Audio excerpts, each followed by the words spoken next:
it's good to be back in the broadcast booth for Friday night under the lights. The lights are already on, a little overcast, 80-degree temperature.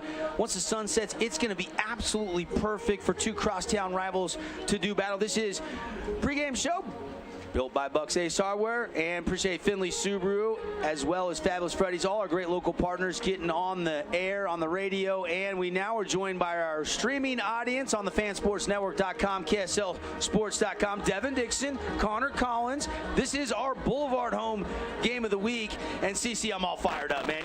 You ready for these two teams to do battle? Oh yeah, I can't wait to watch this game go down. I'm right now checking out the weather report. Just want to make sure we ain't got no thunder coming. It looks like only thunder's going to be Desert Hill here tonight, the lightning. So I think this is going to be a big game. I talked about it already. There's going to be fireworks. There's going to be battles within the trenches to keep an eye out for. But all in all, this is going to be one of those Region 9 classics where two teams really duking it out. A lot of these guys grew up knowing each other, so this is going to be a fun game to watch. Dixie is 2-0 in region play. Those are their only 2 wins on the season. Now, granted, they played a gauntlet of a preseason schedule, went up and played Park City on the road, played up a classification against Springville, played a team out of California, Beaumont High School, that ended up beating them. But they are right now in a really good position because of those 2 losses, and maybe if they can win this game against the defending state champs, pose the biggest threat because they still play Crimson, they still play Snow Canyon. They have some big games looming in the weeks to come.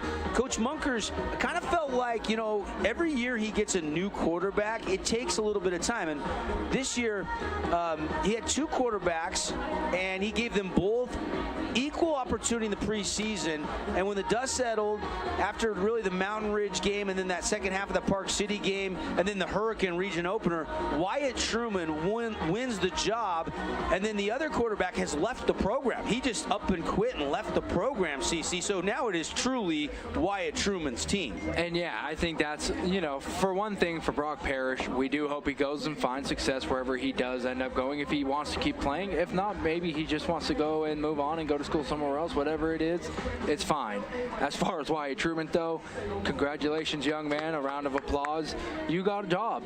You know what? It's not often in a football career where you get a chance to fight for your position, and you not only go out there and take it, you take it from somebody who was already getting the 1 reps all off season long. So now Coach Munkers told us this morning, Wyatt Truman still week by week getting acclimated with this offense, still learning the timing with these receivers, still getting used to the guys in front of him blocking up front and how he shuffles side by side with the protection. So I think there's still a lot for this Flyers offense to grow with, and we're nowhere close to seeing their full potential. Yeah, and Wyatt Truman right now is 4th in the region, 773 yards, but he hasn't got to play all the quarters because he was splitting time the first 3 weeks of the season. Brock Mason was getting the start in week 1, and he got the start in week 3. So had he played the whole way, maybe he'd be north of 1,000 yards and be pushing a Still Barbin, Talon Kelly, Adam Moore, but still 4th out of the 7 quarterbacks. Bo Wall, same scenario. He missed 7 quarters due to an injury. And I feel like the best is still yet to come for Bo Wall in this Thunder offense, who hasn't been as dynamic. And granted, they lost a ton of players, and they're really young. From last year's state championship team, they had Taven Mortensen, they had Lincoln Holmes, they had Noah Fuatololo as their quarterback. They had a bunch of guys on both sides of the ball that have graduated that were really key factors. But this is still a very talented team with, you know, Stu Talfa, Ocean Talfa, Cyrus Polu. They are going to get a boost tonight, CC. Hunter Clark is going to dress and play. He's missed 3 weeks with a quad injury, so they will get their starting safety back. We'll see if he's 75, 85%, and we'll see if he can get all the reps tonight for Coach Taps and this Thunder team. Yeah, I think you want to go out there, and that's going to be key, is if this defense can lock down and, like I said, get pressure to Truman. He's still a young guy, and I think as a junior, you can take advantage of that. This is somebody who still needs to get, like I said, accustomed to his offensive line and to his receivers. Go out there and just do what the Thunder always do. Play that stifling defense, be hard-nosed, and go after them attacking. I think that that's one thing you can look at. The other thing is, too, if I'm the Thunder, I'm going to run the ball, Devin. I have a great running back. I have a great offensive line. I'm going to run the ball and control the pace of this game because we know Dixie likes to be explosive. They have Rand Sawyer. They have Jackson Barbin, Junior Coughlin, guys who are able to score quick when they get the ball in their hands. And the Thunder, you just want to maintain that. It's almost like going against a Kansas City Chiefs offense. You just want to keep the ball away from Coach Munkers and that Andy Reid mind that he has. Yeah, no question. Coach Munker's been doing it a long time. He's right out there. He's got the offense running some reps right now. Coach Dan O'Dette, the defensive coordinator, he will not have to lock horns with Sam Stevens, who used to be on the same sideline as Coach Munkers, but he will have to, call plays against his former understudy because Sam is the offensive coordinator for the Desert Hills. Coach Taps is calling the defense now. I asked Coach Munkers this morning a little bit about that. I said, is it any different preparing first time to go up against a coach? And he said, yeah. I mean, when Rick Barry was here, I knew he was going to run a 4-3 defense. I knew he was going to do some things. I didn't know where he was going to blitz from and everything like that, but I kind of knew what to expect because we battled against him over the years and coached together for so long. He said with Coach Taps, I don't know if he's going to have some wrinkles. They're coming off a bye week, so it's going to be fun to match wits against. And how much of a factor, I pose the question to you, will the coaches have a say in this game tonight? Oh, it's going to be a huge one because I think when you talk about the effect in this game, Coach Munkers is one of those guys who he understands the aspect on off. Sorry, I kicked something over here, got myself distracted. But Coach Munkers, he understands that his offense is going to function by hitting these quick passes. It's getting to the outside. He likes to get his players into space, but I think that that's what's so good about the Thunder on their defense is they have, like you said, a Hunter Clark who's now coming back. They have a Cyrus Polu who can play safety, linebacker, defensive end. They have an Ocean Taufa who can press that hard edge. So a lot of what Coach Munkers likes to do is naturally taken away by the talent on that Desert Hills defense. So it's going to be so, like you said, so fun to see the chess match that these coaches now play against each other. I am interested to see if Coach Taps on the bye week makes any personnel position changes because he's played Polu at linebacker, safety, defensive end. He's very versatile. We haven't seen him really play much offense at all since week 1 in the Brighton game where he played both ways a little bit. Same with Stu Taufa, Javian Cummings. Some of these guys are capable of playing both ways. There's always 4 or 5 guys that can go both ways, but Coach Taps has tried to commit to one way. It'll be interesting to see if there's any adjustments and guys get a little bit of two-way reps tonight in this game for Coach Taps. Flyers, same scenario. You do have a couple guys by necessity. Rand Sawyer, you're going to see him hardly come off the field. And that's what Coach was telling us this morning. He was saying, it's great when you have a guy like that who wants to play every rep, who wants to play on special teams, who wants to play on defense, who wants to play on offense. The only issue is they can go out there and genuinely kill themselves, just using so much energy and exerting it out on the field. Now, when I say kill themselves, I don't mean going out there and dropping dead, but I mean just using every bit of their body, the cramps, the hyperventilating, because these kids, they love it so much. The difference is you can see it right now as Desert Hills starts to walk out on the field. The size of the teams, Desert Hills has a lot more depth here. They just got a little bit more guys to work with. Not that Dixie's undermanned by any means, but like you said, some guys just are good enough to go both ways, and Coach Munkers kind of needs to have these guys go both ways. It's going to be fun. Thunder at home tonight, taking on the Dixie Flyers, pivotal Region 9 showdown. These two teams have had some epic bouts in the past 12-plus years, and we expect a good one tonight. Thunder are taking the field wearing the home white pants, the gray jerseys, white lids tonight. Cyrus Polu, kind of the first guy to lead the charge as they come on. There's Bundy and others as they now hit the sidelines. A little kneel in the other side of the field for Dixie as they kind of circled around their coaching staff, and we're moments away from our national anthem. We're going to take a break. After we come back, we're going to have the Team D Auto Sales keys to the game. CC and I will break down specifically what the Flyers need to do to get a victory tonight and what the Thunder are going to try to do to get a victory in this one here tonight. We'll take the break. We'll come right back with the keys to the game and then the kickoff. It's the Thunder and the Flyers on the Fan Sports Network and streaming on the fansportsnetwork.com. Glad you're with us tonight. Hey, it's Sheldon Demke. Check out the latest episode of What's on the Menu, a behind-the-scenes tour of local restaurants. We'll see some of their favorite dishes and get an inside look on how these dishes are prepared. Check out this week's episode at stgeorgenews.com and click the shows on the menu tab. Adams Wealth Advisory is a financial planning firm that is combined with an investment firm to provide the best possible outcomes for our clients. I always believe if you're intentional with your financial plan, things are going to work out really well for you. Visit AdamsWealthAdvisors.com or call 752-1702 to schedule a time with an advisor today. I've got 15 seconds to list all the reasons that you should call Jason Baum at Bay Equity Home Loans. First-time home buyer specialist, down payment assistant loans, investment loans other guys haven't even heard of, reverse mortgages, and so many more to name before I run out of time.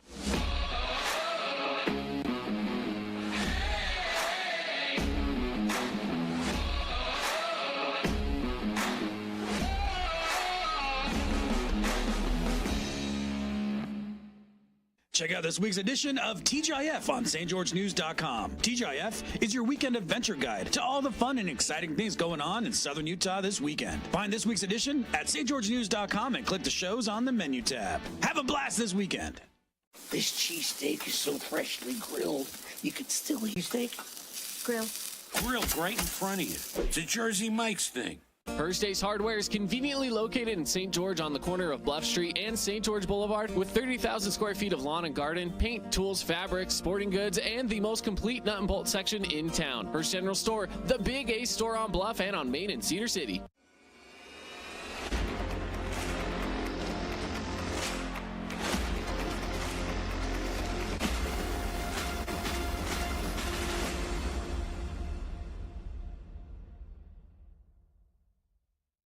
We are Utah's financial outfitter, and we're here when it's time for your business to climb higher. Cache Valley Bank, mountains await. Member FDIC, equal housing lender. Region 10 Sports is brought to you by Nets on Fire, the premier training and event facility in southern Utah. High-level individual and group training catered to your athlete, plus the best camps, clinics, tournaments, and showcases in the West. Visit netsonfire.org. As a local business owner, it's important to get the word out about your business. More people equals more revenue for you. Get your business in front of over 160,000 people in southern Utah each week with St. George News. Contact St. George News today. We love giving back to our community, and over the years, we have provided vehicles for families in need, supported local charities, and helped train our first responders. Dealer Collision, your place for collision repair. Everyone loves local sports and, of course, loves ice cream. And the best ice cream on the planet is Handel's Homemade Ice Cream. Open late every day of the week with dozens of delicious flavors. So after your favorite team wins, head over to Handel's to celebrate with locations in St. George, Layton, and Woods Cross. It's time for Region 9 action in tonight's Boulevard home game of the week on the Fan Sports Network. Hey, welcome back, everybody. Devin Dixon, Connor Collins here from Desert Hills High School as the Thunder play host to the Flyers. Great rendition by one of the Desert Hills students of our national anthem, and we are moments away from the captains, the coin toss, and the kickoff here. But let's dive into our Team D Auto Sales keys to the game, and you can get the keys to fire up a new ride. Great selection of used cars, trucks, SUVs, 488 East St. George Boulevard, or check out their inventory, teamdautosales.com. We'll start with the Flyers first, CC, and what do you deem as the keys for Coach Blaine Munkers in this Flyers offense and defense? Yeah, for me, when it comes to Coach Munker's offense, the keys are going to say, don't try to force plays down the field. I know sometimes you get a little upset if what you're normally doing isn't working, but you don't need to always try to look for the Hail Mary or look for the big shot, because if you do that, this Desert Hills defense is going to make you pay. They have a lot of ball hawks back there. So as far as the offense, don't try to force the ball down the field. Just take what the defense gives you. Now, what they need to do on defense, clearly, is stop the run. They need to be ready to attack that middle. They need to know that in between the tackles, it's going to be going on. You're talking about Stu Talford leading the way and Titan Mason following behind him. 92 carries, 562 yards, at 6.1 yard per. Yeah, that's a great average. 4 games in. Yeah, 4 games in, 5. Like that's great for him. And just want to keep an eye out on how Ty Mason does tonight. But that's what I'm thinking for Dixie. As far as the offense, don't force anything down the field. Take what the defense gives you. And then on defense, just know that they're going to run the ball at you and be ready to attack that and stop it. All right, there's your Team D Auto Sales keys to the game for the Flyers. For the Thunder, how important is Javian Cummings tonight? You know, we've seen him make some big plays, but they haven't got him the ball as consistently and as often as they would like. Yeah, and, you know, part of that's also on Bo Wall. Like you said, he's still trying to find his groove in this offense. We saw last year he got a few reps as Noah Fuutalolo goes down with the knee, but this is now his team. He got that start. He had a little bit of an injury where Garrett Grandel came in, but right after it was like, hey, Bo Wall, this is still your team. We're giving it back to you, but we kind of want to see you take that next step, hit those big plays, and use your playmakers that you have around you. Like you said, if you have a Cummings down the field, you got to be able to hit that. You can't just have him running routes against air. The numbers for Bo Wall in 4 games, 43 out of 72, 576 yards, almost a 60% completion ratio, 13.4 per pass, 144 a game, 2 touchdowns, 3 interceptions. They have not gotten that groove going in the passing game yet. Now, granted, they've really relied on the run, ground and pound game, and that's going to be a big key for them. If they can get those 4, 5, 6 yard per pop carries, then that play action becomes a lot more accessible. So yeah, that's going to be the thing. If you can stop the run game, like I mentioned for Dixie, if you can stop the run game against the Thunder, now you have to force them to pass, which they're not comfortable doing. They haven't had a whole lot of success, and it's not because they don't have the right playmakers. It's just because they haven't necessarily had to. In a lot of their games, they've either been really high up or they had to run the ball out, or they've been in a game where really it's just kind of gotten out of hand and they're trying to find their way out of the game as safe as they can. So I think that, like you said, if the Flyers can stop the run, there's a chance that they can win this game. As far as that goes, the Thunder are going to have a stifling D against this Blaine Munkers offense. It's going to be fun. Great matchup. Wyatt Truman will get the ball first. Thunder won the toss. They have deferred to the second half. Truman's numbers this year, 57 out of 119. Only about a 47% completion ratio. You'd love to see him 60+%. Maybe tonight is the night, averaging 13.6 yards per pop. 9 touchdowns to 3 interceptions, though. He has found the end zone in the passing game. Pretty good ratio there. Lucio Bennett, Rand Sawyer back deep, both standing near the goal line. And let's play some football Friday night, Region 9 style here on the Fan Sports Network. 12 minutes on the first quarter clock. Play-by-play brought to you by Intermountain Sports Performance. And we are underway as it sails into the end zone for the touchback. And here comes Truman and this offense. Rand Sawyer, this is a guy that they've getting involved. Junior Coffin, Jackson Barbin, Cyrus Russell is kind of the workhorse. He's got the most carries in the run game. Barbin has the most receptions at 21 in the passing game, but right behind him is Rand Sawyer, the junior, 19 catches. They'll no huddle it. Truman out of the gun wearing number 4. Let's play some football on a Friday night. Silas Russell offset. They'll put a man in motion. That is Junior Coughlin, who was our Findlay Subaru Player of the Week last week. They'll run it right up the middle, and a good chunk and an 8-yard pickup on first down. Yeah, and that's a good sign there for Coach Munker's offense as they take a chunk right down the middle, and you get about 8 yards there for the gain. Sets up a 2nd and short. Play-by-play tonight also brought to you by our friends at Handel's Homemade Ice Cream. Friday night, a good night to go get the best ice cream on the planet on Bluff Street at Handel's. 2nd down and short, man in motion. They run the fly sweep. Rand Sawyer cuts up the middle, breaks a tackle to the 35. Now he breaks outside of the 40, now to the 50. He's got a lane, Devin. He's going to go down to the 30, to 20. Nobody's going to catch him. That is a touchdown, 72 yards. Rand Sawyer ran away from everybody. Flyers on the board first. What did I tell you, Devin? Number 2 is just like an Energizer bunny. If he gets the ball in his hand, it's just do-do-do-do-do, wind him up and watch him run. There's no way anybody's getting their hands on this guy once he gets in the open field. Here's the Holbrook asphalt replay, and once he got second level, he got a great block from a receiver downfield, locked up, and then boom, off to the races. Jackson Barbin with the great block downfield. Look at that. Cooper Clark was the only guy that could have possibly caught him, and he could not. 6-0 Flyers. Here's the Findlay Subaru extra point. And here comes the snap. The hold is down by Barbin. The kick is up, and it is good. And just like that, Bibiano Vargas puts it through. 7-0. We'll take a quick break. Thunder will get possession, trailing on the Wilkinson scoreboard 7-0 after that explosive play by Rand Sawyer.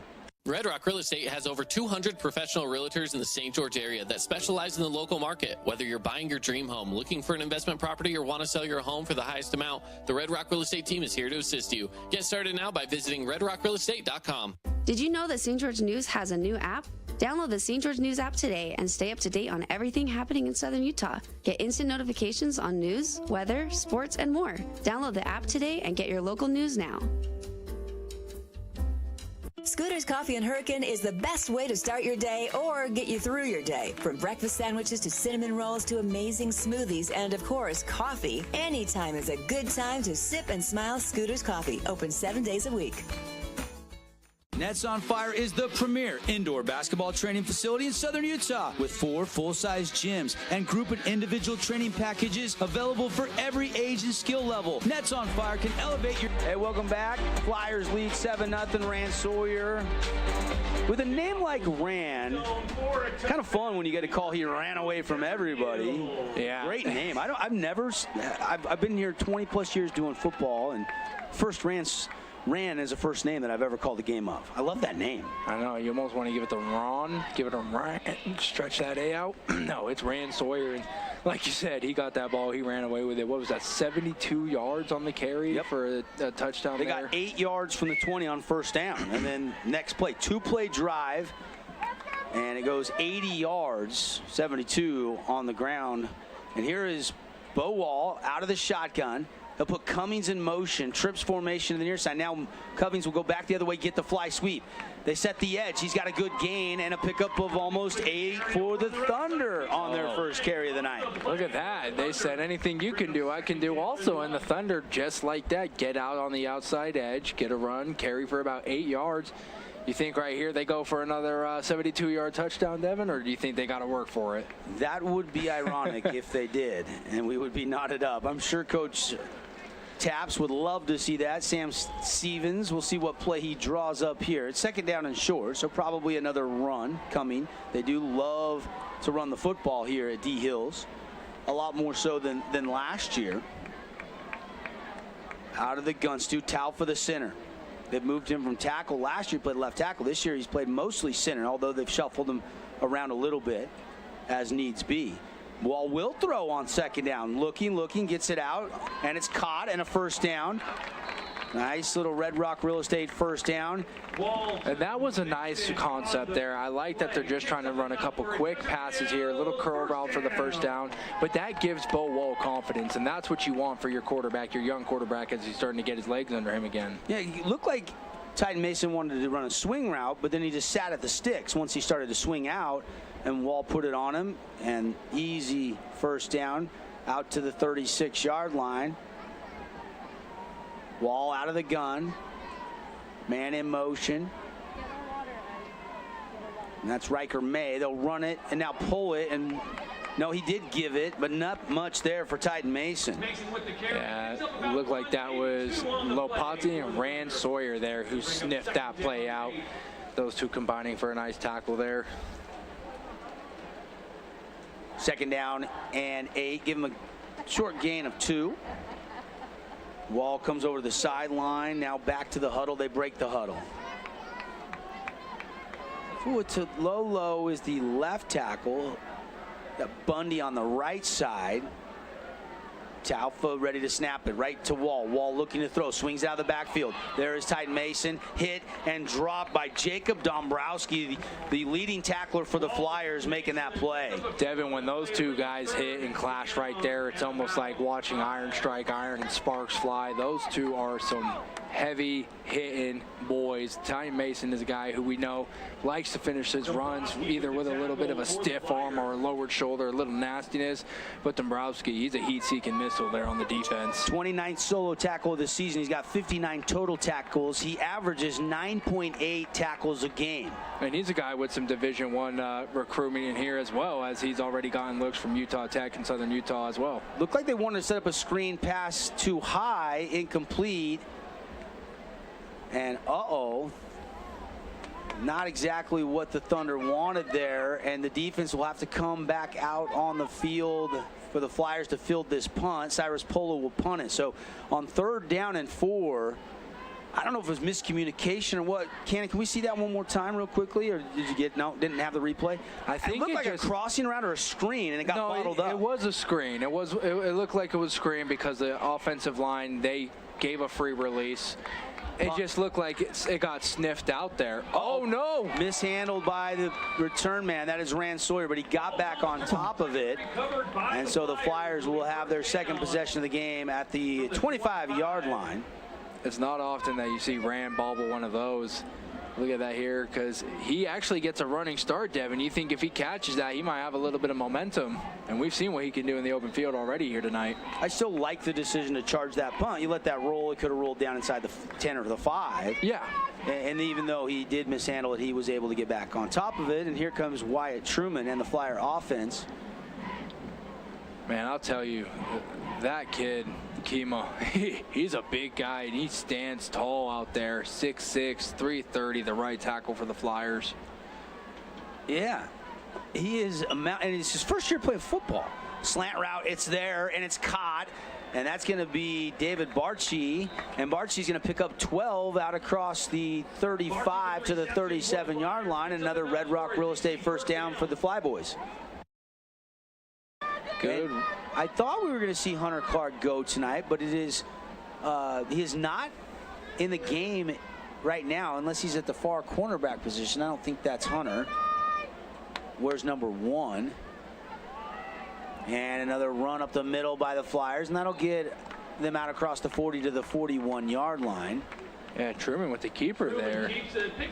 Trying to scan the sideline to see if Hunter Clark, where exactly he is. And he is stretching out. He's got a right knee brace on. He's standing right by Coach. He looks like he wants to go in, but he has not yet entered this game. And no surprise, Hunter Clark there right next to Coach, and he's just itching for the opportunity to get back out there, but playing it safe right now still. Want to make sure that you have a good grip on this Dixie offense. Fly sweep, Rand Sawyer, and track down and tackle from the backside. Good pursuit by number 24, Tegan Smith, the senior defensive lineman. Tegan Smith showing you good speed to get to Sawyer from the backside. And Rand wasn't going full speed, but he was trying to wait for a hole to open up, and it never really happened.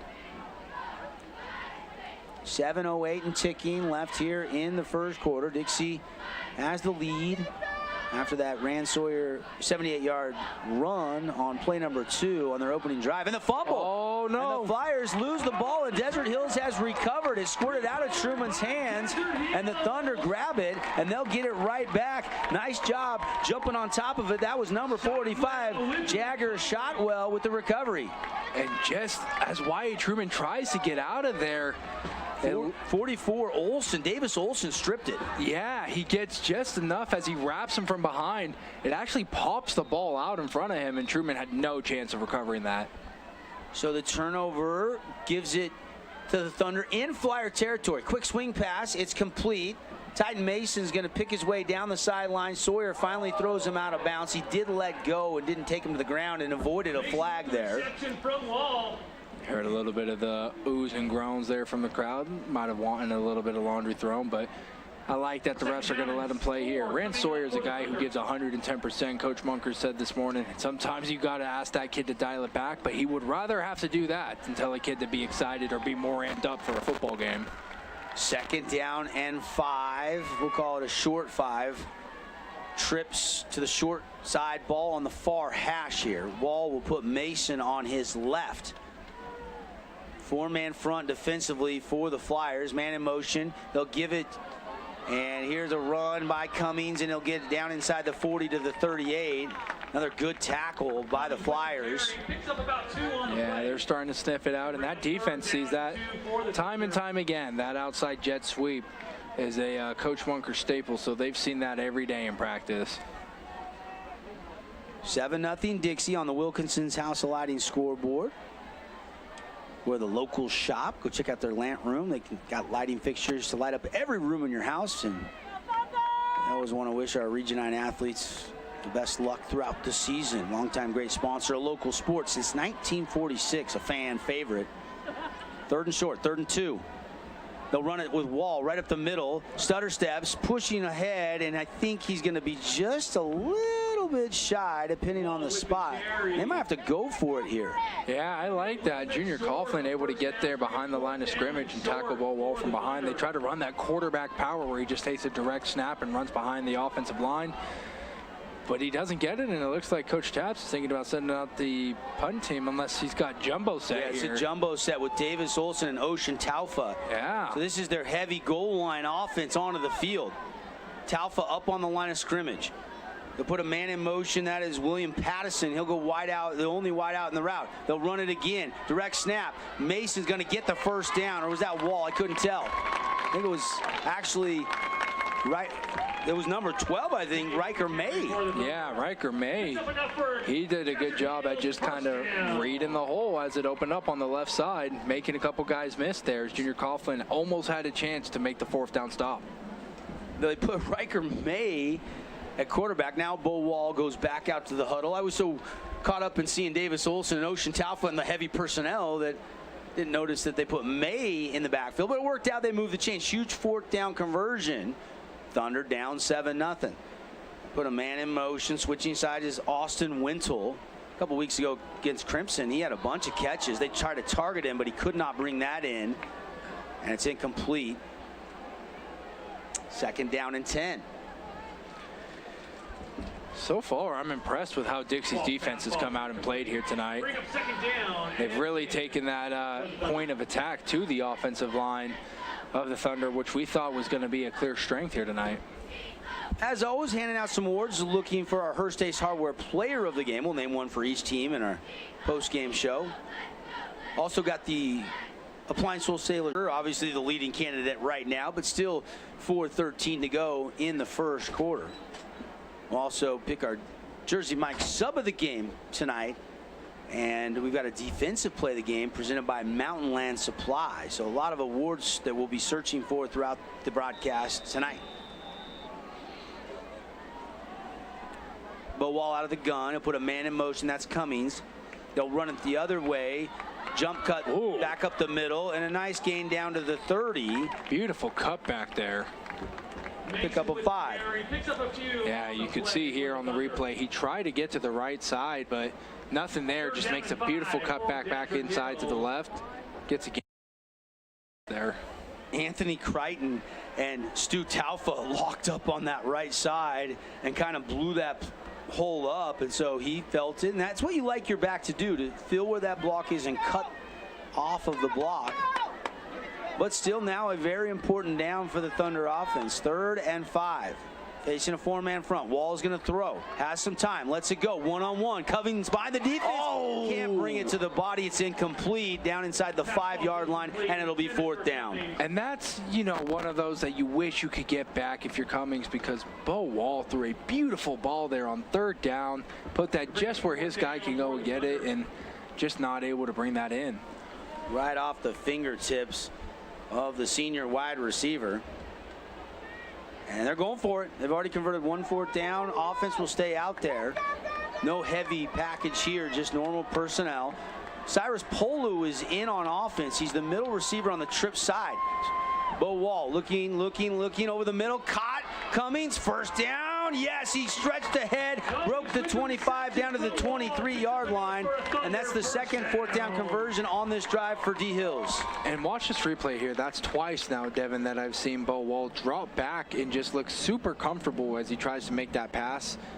Remember, Stephen Wade Auto Center is a proud sponsor. Looked like maybe, I mean, you want to get the 1st down, but if you look backside on that replay, there was a Thunder receiver on the other side. Looked like he was behind everybody, but Wall was thinking just move the sticks, which was a good decision because they do get that 1st down. Wall going to throw again. Looking over the middle, has Cummings. Cummings down inside the 10. Oh, what a beautiful move. 5, stretching to the goal line. Oh, but it's out. Touchdown. Referee signals touchdown. The referee signaled a touchdown, that he stretched the ball over. They're talking about it, and it's going to be touchdown Javian Cummings. It's going to be a 23-yarder from Bo Wall. What a incredible play there as he stretched out. Let me see. I mean, yeah, it looks like he crawled. The ball hit the ground. He crosses the plane, and it seems like it's actually the ground there that forces the ball out. So that's a touchdown. Great effort by Cummings to cut back and then to stretch and finish that play all the way through. That's the type of effort you want to see there on offense. Finley Subaru extra point. It's up and it's good, and we are tied 7-7 on the Wilkinson scoreboard. We'll be right back. Everyone loves local sports and, of course, loves ice cream. And the best ice cream. Own property and want to rent it? Then you need the right team with 11 years of local experience, a staff of over 25 employees, and a 4.9 Google rating. Aim to maximize your rental income and find quality tenants while keeping turnover low to increase your revenue and truly maintain your property. Learn more at redrockpropertymanagement.com. Gibson at Intercap Lending. Great loans now come standard. So when you need the right loan or even a reverse mortgage, pick up the phone.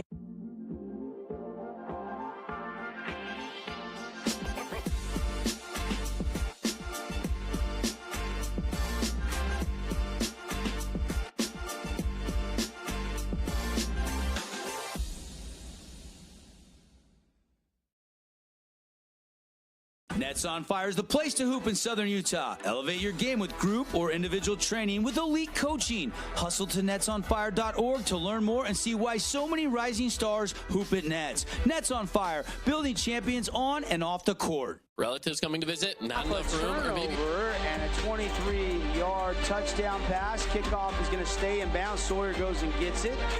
Makes a man miss, runs into his own guy, and then got leg tackled down low, and he doesn't get the 15. So they'll start this drive right around the 13-yard line, and everybody can reset. We haven't settled anything tonight. Tied 7-7. Devin Dixon, Connor Collins with you here from Desert Hills High School. Sky running the camera for our streaming audience tonight. Cannon Seacrest is our video producer.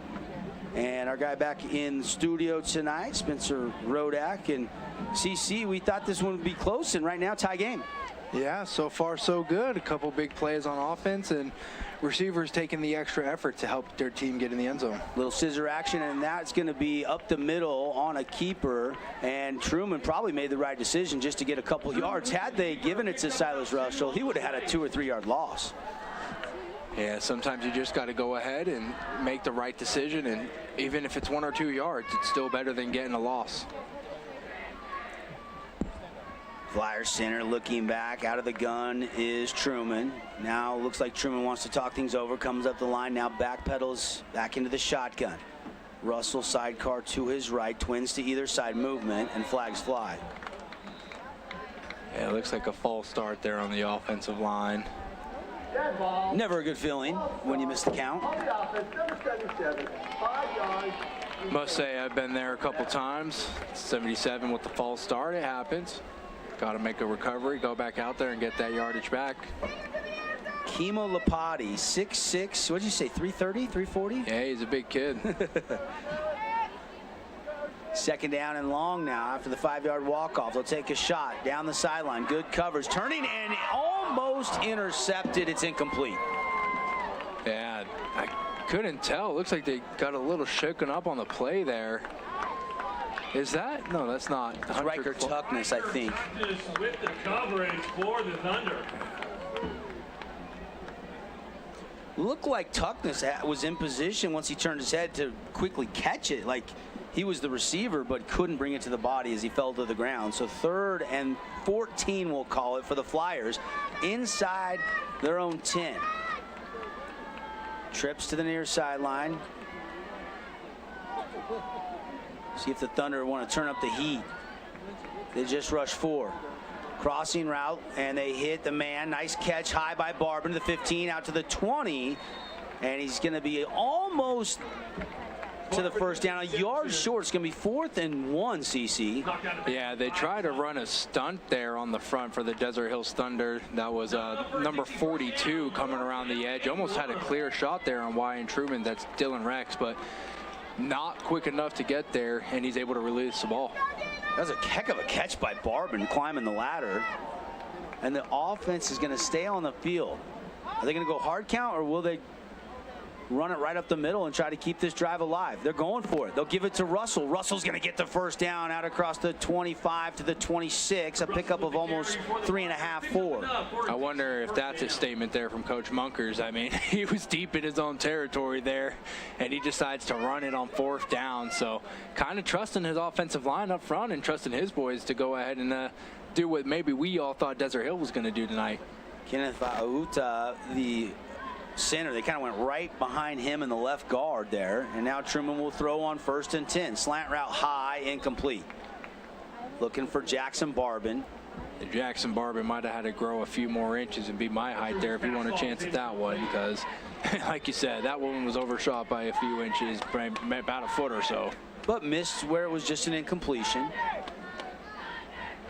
Sawyer, Junior Coughlin making trips to the near sideline. David Bartsey there as well. Barbin, the single receiver, top of your screen, working left to right on your radio dial. They're going to go to Barbin. Barbin, another acrobatic catch, and he'll pick up 4 to the 30. Maybe give him the 31 on forward momentum. Yeah, he went up over the top there, and I thought maybe that they were going to have a chance to break that up, but strong hands as he brings that back to the ground. On the play for the Flyers. Bring up 3rd down in the long 42 seconds left in the first quarter. We're tied on the Wilkinson scoreboard, 7-7. If we get over 25 points tonight by either team, everybody can go get free dessert. Compliments of Holbrook Asphalt's Big Score Dessert promotion at Yogurtland tonight after the game. Hopefully we'll see you there. We'll remind you if it happens. Looking, double move. One-on-one, good coverage by Tuckness, and it's incomplete. 4th down.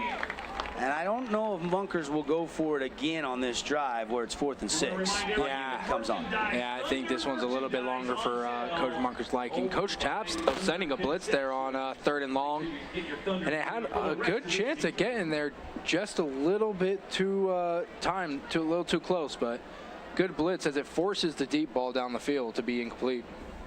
Cyrus Polu standing at his own Sheldon 30. Demke. Back to Check out the latest this episode punt of What's On. from Jonathan Bibiano Vargas. Snap is good, and the kick is away. Polu gonna grab it right at the 30 on a run, has a little room to the 40, cuts back at the 45, and still fighting and finally gang tackled. And they'll probably give him the 45-yard line exactly. And Desert Hills has good field position now. They've kind of flipped the field position. Yeah, this is a good chance. And we saw last drive that Bo Wall got a little comfortable there right before he got that touchdown to coming. I think maybe here he might find a groove. If he can take his timing and his drop back, get into that 1-2-3 step, find his receivers, hitch his shoulder, and take that shot, it seems like he flows so much better. But as he starts to run out of the pocket and things break down around him, that's where it seems he gets a little flustered and issues start to come. Bunch trips. Oh, snap comes, and Bo Wall was not ready off his leg, and they'll lose 5 yards back to the 40-yard line. Miscommunication there from the center quarterback on the snap. Yeah, that's a killer. And we've seen now Stu Talfa kind of transitioning to that center position, still having a little bit of growing pains there, but wouldn't go ahead and be too much of it, make too much of it. Tied up 7-7 on the Wilkins scoreboard into the first quarter on the Fan Sports Network. We'll be right back. Hey, it's Sheldon Demke. Check out the latest episode of What's on the Menu, a behind-the-scenes tour of local restaurants. We'll see some of their favorite dishes and get an inside look on how these dishes are prepared. Check out this week's episode at stgeorgenews.com and click the shows on the menu tab. Adams Wealth Advisory is a financial planning firm that is combined with an investment firm to provide the best possible outcomes for our clients. I always believe if you're intentional with your financial plan, things are going to work out really well for you. Visit AdamsWealthAdvisors.com or call 752-1702 to schedule a time with an advisor today. I've got 15 seconds to list all the reasons that you should call Jason Baum at Bay Equity Home Loans. First-time home buyer specialist, down payment assistant loans, investment loans other guys haven't even heard of, reverse mortgages, and so many more to name before I run out of time. Welcome back on the Fan Sports Network. Boulevard home game of the week, 1 quarter in. Devin Dixon and Connor Collins put 12 minutes on the second quarter clock. We haven't settled anything, tied 7-7. Good first quarter. Yeah, good first quarter, but not a way you want to start that drive there as they have the fumble snap. Quick pass outside. Cummings on the receiver screen, puts his foot in the dirt, makes another move, and he'll have a first down out across the 45 and down on the tackle, down to about the 42-yard line. When he decides to stick that foot into the ground, man, he's got some guys missing. He had some Dixie Flyers flying for sure. Look at this. 1, 2, 3. And I like how Austin Winsel started a double team, then came off his block and got a second flyer, and that's what created the space. But the moves were very good little sharp cutbacks by Javian Cummings. And we were talking about in the pregame, try to get him the ball in open space, something they haven't been able to do quite enough this season. Thunder are 1-1 in region play. That loss coming 2 weeks ago before the bye week last week to Crimson. Crimson and Stansbury scoreless, and we'll get you a lot of Nets on Fire score updates after this play. Oh, flags fly. Well, let's look at the Nets on Fire scoreboard. Cedars' JT Jeter runs a pump back. Reds have taken an early 7-0 lead over Pineview. Snow Canyon already 2 touchdowns ahead of Hurricane out there at the Tigers Den. It's 14-0. And again, no score over Crimson here, 7-7. Just not even 50 seconds into the second quarter. I wouldn't be surprised if you see a lot of close games here tonight, except for maybe that, unfortunately, that Hurricane game. Yeah, that Hurricane Snow Canyon game might get a little out of hand there, but I think a lot of these other games, though, we're going to see a close score. I wasn't sure what to expect in the Stansbury Crimson game. I feel like, you know, if you go back to week 1, Stansbury beat Snow Canyon, although it was close. But that's week 1. Hard to glean a lot from week 1. That's the only other region team that Stansbury has played. False start, so back them up 5. Wall will put Titan Mason to the right. 2 mistakes now on this drive. Set them back. Looking to throw.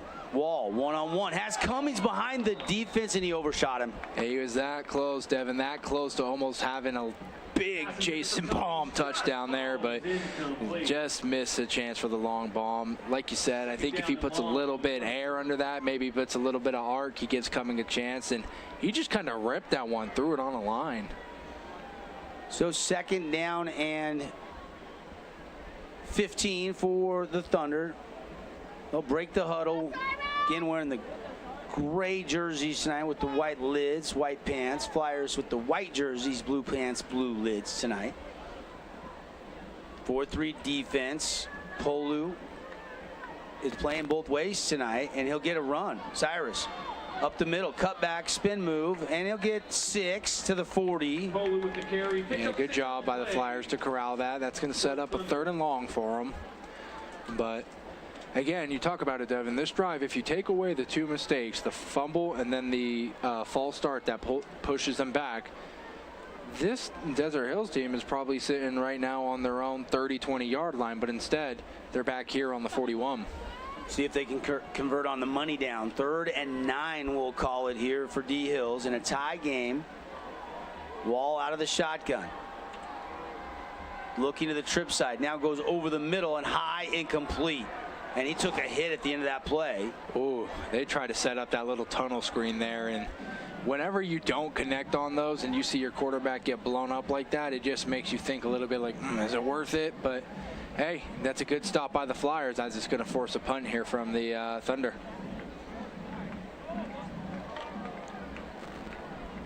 Standing back deep will be Sawyer. Usually the rule of thumb is you kind of plant your heels at the 10.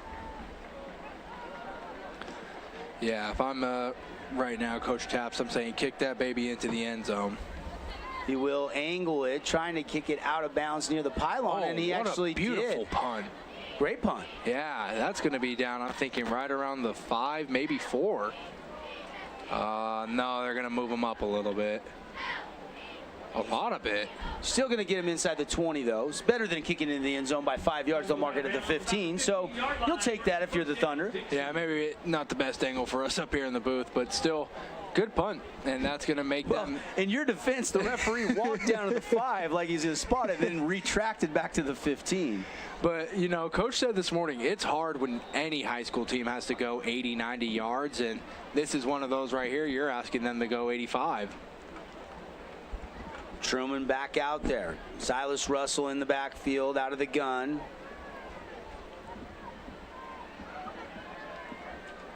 Man in motion, and flag flies. Thinking maybe another false start here. Dead ball. False start. Yep. On the offense, number 67. 5 yards remain. You can hear our referee tonight there. Crew tonight. David Stender is our referee. Kavika Slant, the line judge. Back judge is Matt Shumway. Umpires Kevin Howard, Jason Clark, the linesman, and AJ Martinez working the sideline. And a run and a big hit in the hole, and that won't do much. Number 24 for the Thunder, Tegan Smith, second nice tackle he's made in this game. Yeah, Tegan Smith is one of those guys who I love watching his game because he's a little bit more of an undersized defensive tackle, but he gets around, he's explosive, strong lower body, and you saw right there, he filled that hole and stuffed that thing right in his tracks. 7-7 score here, 9 minutes and 40 seconds remaining in the second quarter. And looking to throw from his own end zone. Crossing route, and it's intercepted off the hands of Sawyer, and Polo picked it off. Oh, no. And that's really going to be killer for the Flyers. You were already backed up, and you don't want to make that type of mistake. But great play by the Thunder. This is the best opportunity they've had all night to score now. The pressure was applied by Davis Olsen, and the pass just off hand, yeah. high and behind him a little bit too much. And Cyrus Polu says, thank you very much. And now they'll start this drive deep in Flyer territory, already inside the Cache Valley Bank red zone. Bo Wall and the offense back out there. They'll run it. Mason running wide, tripped up down to the 2. Yeah, it looked like he was going to try to finish that run there. I saw him lower his shoulders, start crawling. He has a great lower body balance, lower center of gravity. Shoestring tackle attempt by Austin Aldridge. Just got enough to kind of help him lose his balance. And here comes that jumbo personnel. What did you guys call this package when you're playing? We called it Hippo. Hippo. Yeah, called it Hippo. I like that. I never got to move. I was always a tackle. I wish I got to play some fullback. They said I was too tall. So here we go. And it's going to be a direct snap, and Titan Mason will take it right in, untouched for the touchdown, and the Thunder have their first lead of the night, a 2-yard touchdown run. I might go ahead and just start calling this Hippo package, because every time they bring it out, the big boys are moving bodies up front, and we saw a first down. Now we see one converted for a touchdown. 9th rushing touchdown of the year by Titan Mason. And Desert Hills 13-7 lead. PAT extra point brought to you by our friends at Finley Subaru. And pressure comes off the edge. Kick is up and kick is good. And it's 14-7. Thunder lead on the Wilkinson scoreboard. We'll be right back in our Boulevard home game of the week.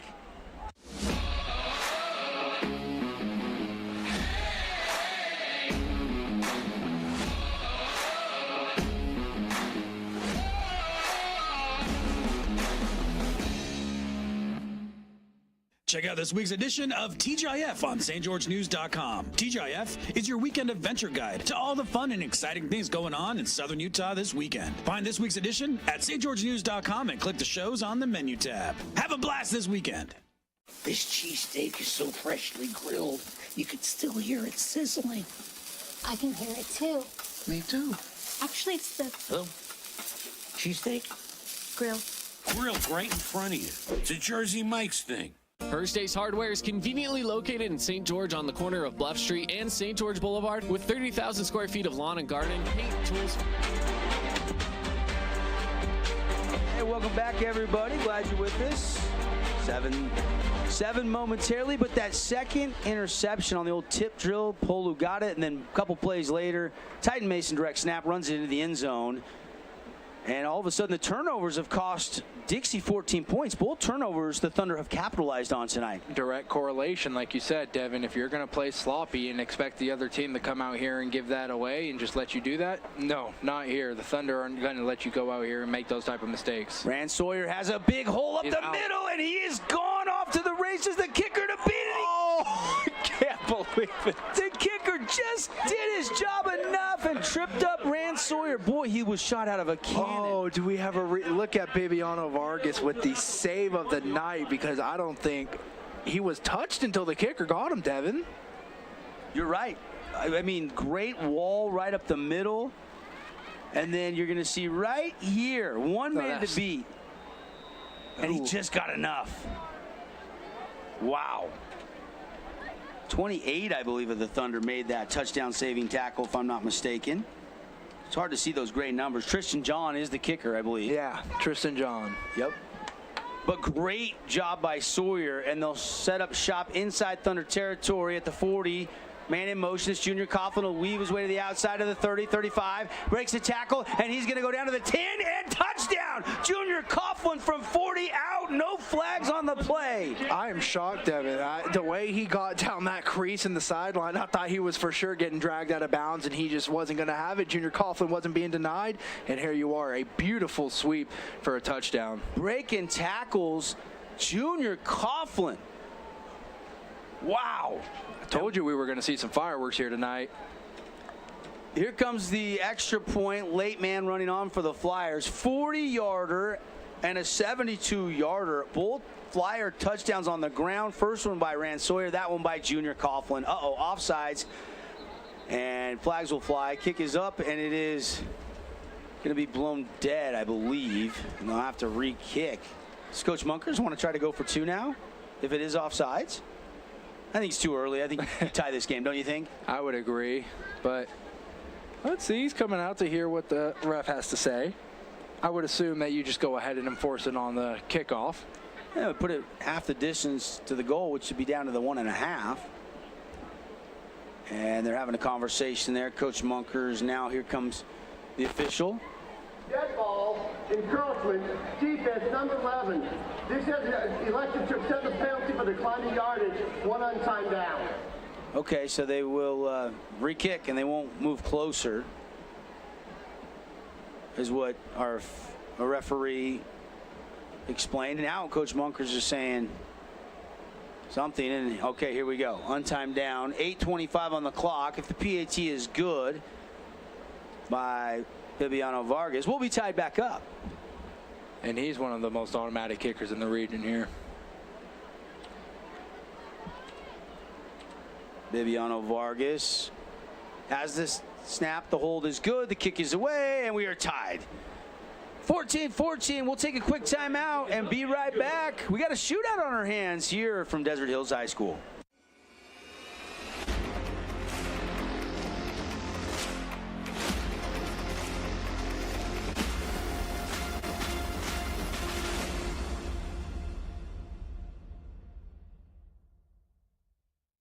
We are Utah's financial outfitter, and we're here when it's time for your business to climb higher.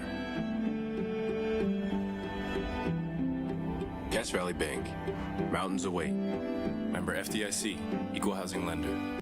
Region 10 Sports is brought to you by Nets on Fire, the premier training and event facility in southern Utah. High-level individual and group training catered to your athlete, plus the best camps, clinics, tournaments, and showcases in the West. Visit netsonfire.org.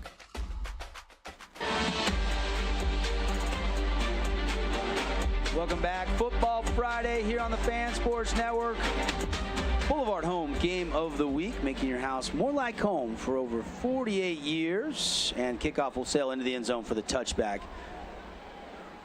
Well, if you thought we'd be tied 14-14 with 8:25 left in the second, you were right.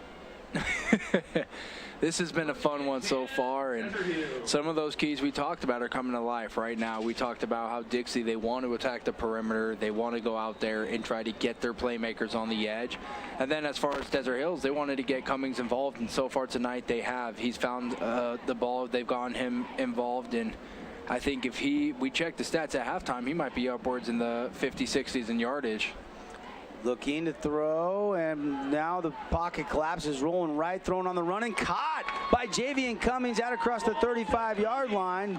Beautiful job buying time by Bo Wall. Yeah, Cummings continuing to add to the resume, just like we said, and these two are really starting to find a connection here tonight, and this is something that I think the Desert Hills Thunder fans wanted to see all season long, is that Cummings to from wall connection just really start to take off. Break the huddle. Titan Mason will go to the left of Bo Wall. Both those guys are juniors. Wall out of the gun. He'll run it to Mason. Mason cuts inside and off tackle and has some room down the sideline of the 40 and tripped up and knocked out of bounds at about the 34-yard line. Both these offenses are putting up big chunk plays. Yeah, a little shake and bake there for Mason as he gets to the corner. As we see here on the replay, just a little, And then the speed to just get away. Tell you what, Hudson Bundy got not one but two chip blocks on that run play and just gave enough room for Mason, the speedy running back, who comes in 5th in 4A in rushing yards. And of course, that might have not sounded like much last year with only 13 teams. We got 27 teams now in 4A, so putting up some numbers. Quick receiver screen, caught by Cummings. Cummings makes a man miss and then is going to dive forward for a 9-yard gain, just shy of a first down. Yeah, Cummings is just having himself a night tonight. They're really starting to find that he's got that groove going. We've seen him stick that foot into the ground a couple different times now and change direction. When you have a receiver who can do that for you and create those yards after the catch, it makes him that much more of a dynamic playmaker. You can tell that the game plan included finding number 7 and getting him the ball in multiple ways, and the Thunder have done that. Already a touchdown, a 23-yard touchdown reception by Cummings. Now run up the middle, and that's going to be another nice gain, as that's number 12 on the carry, Riker May. And they're into the Cache Valley Bank red zone, tied at 14, but the Thunder threatening again, trying to retake this lead. Wholesale substitutions. Maybe trick plays up their sleeves. Not necessarily trick, but just something we haven't seen so far here for them. Man in motion, that's Polu, playing a little bit both ways tonight. They'll give it to Titan Mason up the middle, and he's got another crease. Dombrowski brings him down near the 5-yard line. And it will be 1st and goal, Thunder. I wonder what this kid's 40-yard dash is. When he hits a hole, look at how decisive he is. Boom, just takes off. And they're running it up behind Stu Talfa. They're trying to go right behind Stu up the middle on a lot of these runs. Yeah, I don't blame him. I would too. Yeah, that's a road grader up there. I think he's going to be a great offensive guard at the next level. Somebody's going to get him, and I don't know where he's thinking of committing. I know him and his brother are both going to have some offers here soon, but he's going to be a great next-level player here from Desert Hills. You got Hudson Bundy playing right tackle tonight. You got Jerem Wilkins playing that right guard. Stu Talfa's at center. You've got Fuatololo at left tackle. And is it 53, the left guard? I'll check that number for you. And there's another keeper this time from Bo Wall, and he's going to spin move into the end zone, touchdown, Thunder. Ooh, wow, you don't see a spin move like that from a quarterback, Devin. Put him in a washing machine there. There's the athleticism of Bo Wall, and it's going to be a touchdown, Thunder. 6 yards out. Woo! Spins to the inside. Yeah, made Rand Sawyer try to make a decision there and got caught with his feet in the mud.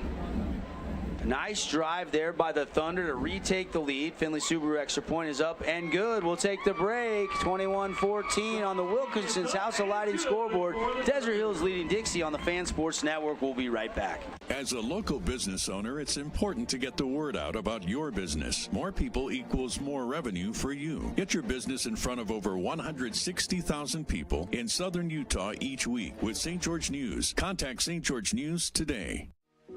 We love giving back to our community, and over the years, we have provided vehicles for families in need, supported local charities, and helped train our first responders. Dealer Collision, your place for collision repair. Everyone loves local sports and, of course, loves ice cream. And the best ice cream on the planet is Handel's Homemade Ice Cream. Open late every day of the week with dozens of delicious flavors. So after your favorite team wins, head over to Handel's to celebrate with locations in St. George, Layton, and Woods Cross. Red Rock Real Estate has over 200 professional realtors in the St. George area that specialize in the local market. Whether you're buying your dream home, looking for an investment property, or want to sell your home for the highest amount, the Red Rock Real Estate team is here to assist you. Get started now by visiting redrockrealestate.com. Defense is getting gashed a little bit so far tonight. We got a shootout on our hands. I mean, we're still 6:02 left in the first half, and we almost got the Holbrook Asphalt big score dessert on the board. We just need over 4 more points, and everybody can go to Yogurtland tonight after the game. I know, man. This has been quite a fun first half here, and we joked about it, a lot of offense, but where'd the defense go? It seems like both these teams in the past 3 minutes have forgotten it, as we've had a quick 21 points between two teams thrown up on the board. Nets on Fire score updates. Nets on Fire. There is no offseason. Building champions on and off the court. 28-7, Snow Canyon leading Hurricane right now. Pineview has answered with a touchdown, and 14-7, Cedar has the lead. And last report was still Crimson and Stansbury scoreless. We'll have to check on that one. Any surprises on those scores, CC? I'd like that Pineview and Cedar game is close, and Cedar with the lead right now, so we'll see if they're able to hold on. There's a big shot there. Jeez. And Barbin has it fall to the turf. Did you hear the crack on that one? Yeah, look at the replay here. It looked like that was a face mask. Oh, head to head. That was number 25, Bo Meredith coming up there, his sophomore. But that pass got to be on the hands of Barbin so he can make that catch in stride. Now rolling out and intercepted again by Cyrus Polu. He got a foot down at that 19-yard line. So Wyatt Truman has now been intercepted twice and fumbled once, and the Thunder will start this drive for the 19. Polu's second pick of the night. What? I don't know if maybe there was a misconfusion on what the play was, but I have never seen a drop back from a quarterback like that. Wyatt Truman takes the ball, and it looks like he starts running a bootleg, but he does a circle. So he takes the snap, he goes left into a whole circle and ends up rolling right. So I don't know. Maybe he was looking for a running back who just never ended up being there, and there was some miscommunication, but terrible play, and that's going to end up in an interception for the Thunder. And that throw was actually probably backwards, and Titan Mason makes a great catch. Unfortunately, they probably should have lost on the play for the Thunder. Well, I don't know. If it's a backwards pass, it's smart he catches it. If it's a forward pass, he probably would have been better off dropping that, because they lose 5 yards, CC. See if we can watch this again. And Truman, watch how it looks. He turns left. I think it is a boot. But he turns left, and there's no one there, and he continues to.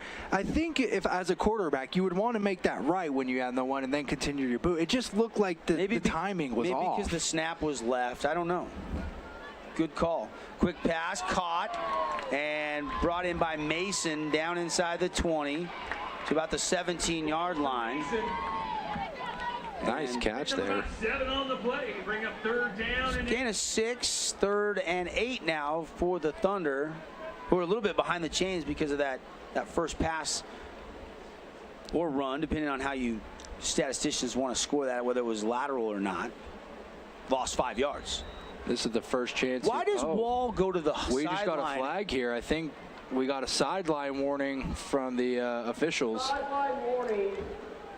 Desert Hill. Not sure why they're not hand signaling. Every play, Bo Wall is coming over and getting almost a play from the sideline. Yeah, not sure why they do that. Maybe Coach Taps just wants to talk to him and settle him down a little bit. Yeah, looks like he's Coach Taps, Sam Stevens. You can see bottom of your screen for our audience on the FanSportsNetwork.com or KSLSports.com. Wall out route and undershot his man. It's incomplete.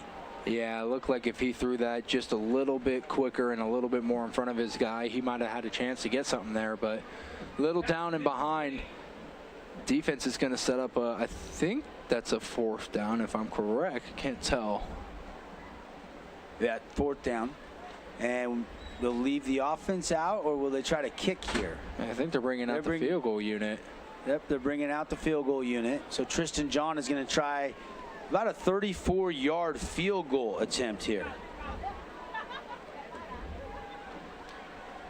A chance to go up by 10 points if he can hit it.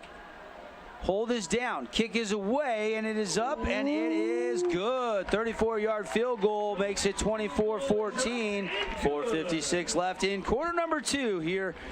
And the Thunder up by 10 on the Fan Sports Network. We'll be right back. Did you know that St. George News has a new app? Download the St. George News app today and stay up to date on everything happening in Southern Utah. Get instant notifications on news, weather, sports, and more. Download the app today and get your local news now. RedRockRealEstate.com. From bold statements to subtle compliments, Wilkinson's House of Lighting will help you more fully enjoy all the different spaces in your home. Find us online at shopwilkinsons.com or come in and Scooter's Coffee and Hurricane is the best way to start your day or get you through your day. From breakfast sandwiches to cinnamon rolls to amazing smoothies and, of course, coffee. Anytime is a good time to sip and smile Scooter's Coffee. Open 7 days a week.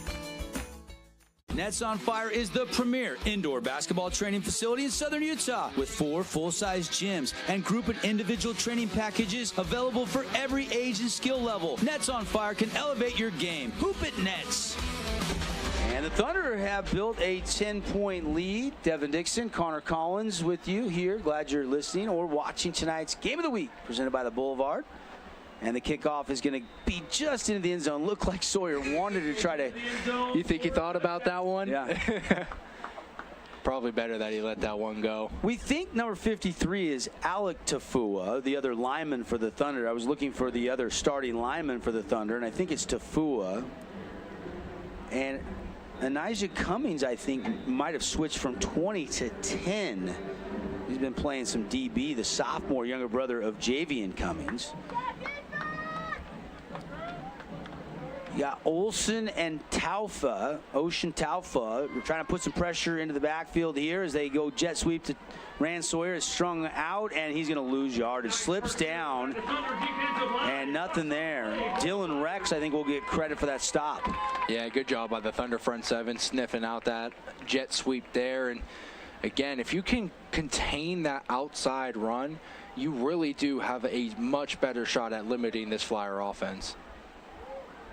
Second down and long, looking to take a shot. Truman one-on-one, has a man behind the defense. It's Junior Coughlin, and did he get a couple feet down at about the 48 or 49? I think he did. They're going to give him midfield. Big play for the Flyers. Yeah, he beat his guy by a few feet here. Look at the replay, and 2 guys just not able to keep up with Coughlin as he walks that tightrope along the sideline. Big play, though, when the Flyers needed it. And here we go. Fresh set of downs. Coach Munkers. What does he draw up here? Barban needed the play call, I think. And now they'll put Coughlin in motion. Reverse. Sawyer. Sawyer's going to run up the middle, and he's going to turn nothing into about a 3-yard gain, but pretty well defended by the Thunder. Yeah, they try to run that little triple reverse. You don't see that one often anymore, but did Sawyer want to pass there? I don't know. I mean, see if on the replay he sets his feet. I just don't think he had room to try to even set. Well, he had one of his guys upfield anyway, so if he throws that big 67, was going to get that one taken back. Right up the middle, not much there. No. And it's going to be 3rd down for the Flyers.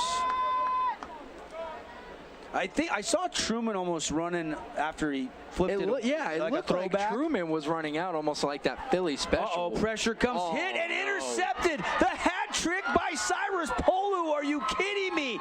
3 interceptions by Polu in the first half. Wait, Devin, am I correct to assume that Cyrus Polu, you said, was one of the top recruits in Southern Utah right now? A guy getting looks from University of Utah, BYU, Arizona, Tennessee, Washington State.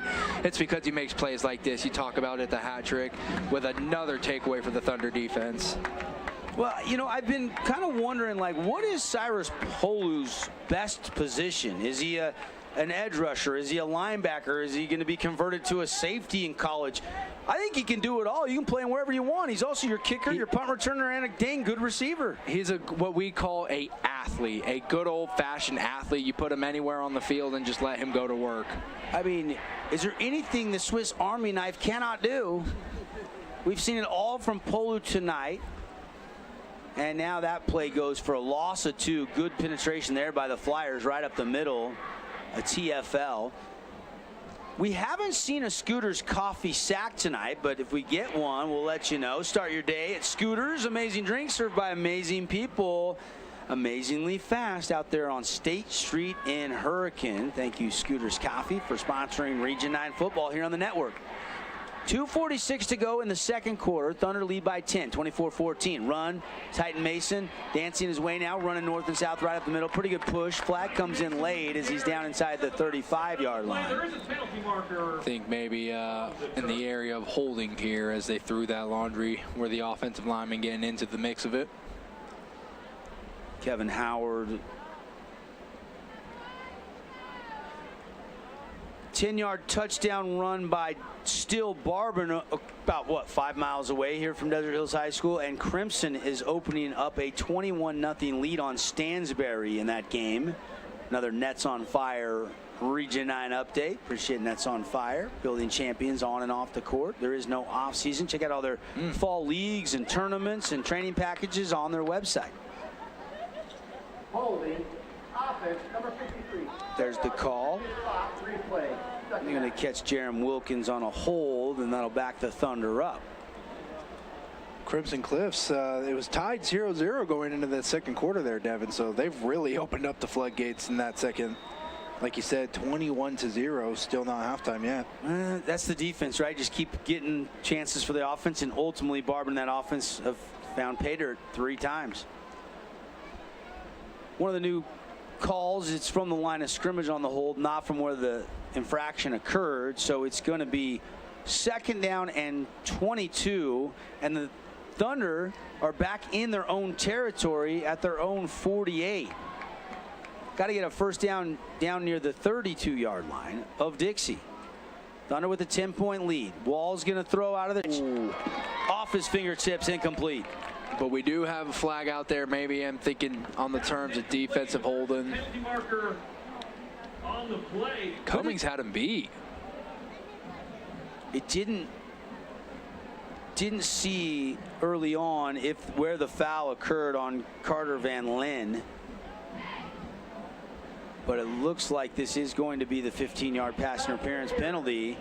And that's going to really, when you're 2nd down and 22, now all of a sudden you're 2nd down and 7. Yeah, well, it helps him get all that yardage back from the initial hold that moved him back. So a little give and take there with the flags. 2:02 to go, first half. Anytime I come to Desert Hills, it's always fun to see the Tempest line. I'm sure they'll be performing at halftime. I know we got the kick for cash. Monica, who joins us twice a week on the morning drive here on the Fan, she's going to be running that downfield level. Keeper by Bo Wall, makes a man miss. Hard hit, and Bo Wall pops back up, and he's going to pick up about 4, and it's going to be just shy of a first down. Yeah, that's Aisa Lopati who came around and kind of finished that pop off. Number 42 there for the Flyers. Yep, just a sophomore.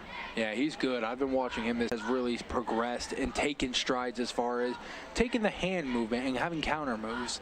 Still a lot to learn, though. 3rd and a long 1.5 yards to go here. They did spot it about almost 2 yards shy. So 3rd down. They'll run it right ahead. Titan Mason got it. First down and more. He'll pick up nearly 5 down inside the 30. And the Thunder are knocking on the Cache Valley Bank red zone. I don't know if we're able to run that one back there, but Stu Talfa just took somebody for a ride. I think that was Lucido Bennett on the receiving end. Yeah, you'll see number 51 finishing this block off down the field on the 20-yard line. Pancake blocks. I think that's a stat you could keep with Stu Talfa, and I bet he'd have 2 or 3 a game. Oh, yeah, and I'm sure that there's somebody out here watching them. There's probably somebody out here a little bit more important than that watching Stu Talfa. That's why he's a 3-star recruit, because he doesn't quit. He can finish off blocks just like that. 1st and 10 Thunder. Wall looking over the middle, delivers it high and incomplete, looking for Cummings. A couple times now, Wall has just missed his receiver, but I'll tell you what, Devin, they've made it obvious here tonight, the game plan, get the ball to number 7. And it's an ingredient that had been missing for the Thunder. Not like, I mean, he had the only touchdown of the game in that 49-7 loss 2 weeks ago to Crimson. But Cummings came in 20 catches, 353, and 1 touchdown, averaging 17.7 per catch and over 70 a game. He is the star. They had a lot of senior receivers on that state championship team that graduated, so a young receiving core. Cummings is really the only starting receiver back this year from last year. Wall looking. Now the pocket going to collapse a little bit. He's going to run it down to the 25, get out of bounds at the 24. Great way to start turning that into a block by Cummings, but yeah, that one's coming back. There is a flag on the play. Maybe that's why there was so much open space. Yeah, sometimes when you tuck and run, the line does not know that. And they're still in pass blocking and locked up, and then when they try to turn and find the quarterback, they're still holding on there, and you get caught. I think that's what happened.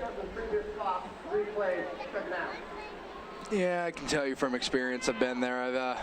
My senior year, we had a new quarterback come into the system, and he was a mobile guy, a little Marcus Mariota kind of cat, and I got quite a couple holdings on me because I never quite knew if he was to the left of me, to the right of me. He just was running side to side, and I was over here trying to play the basketball shuffle in front of him.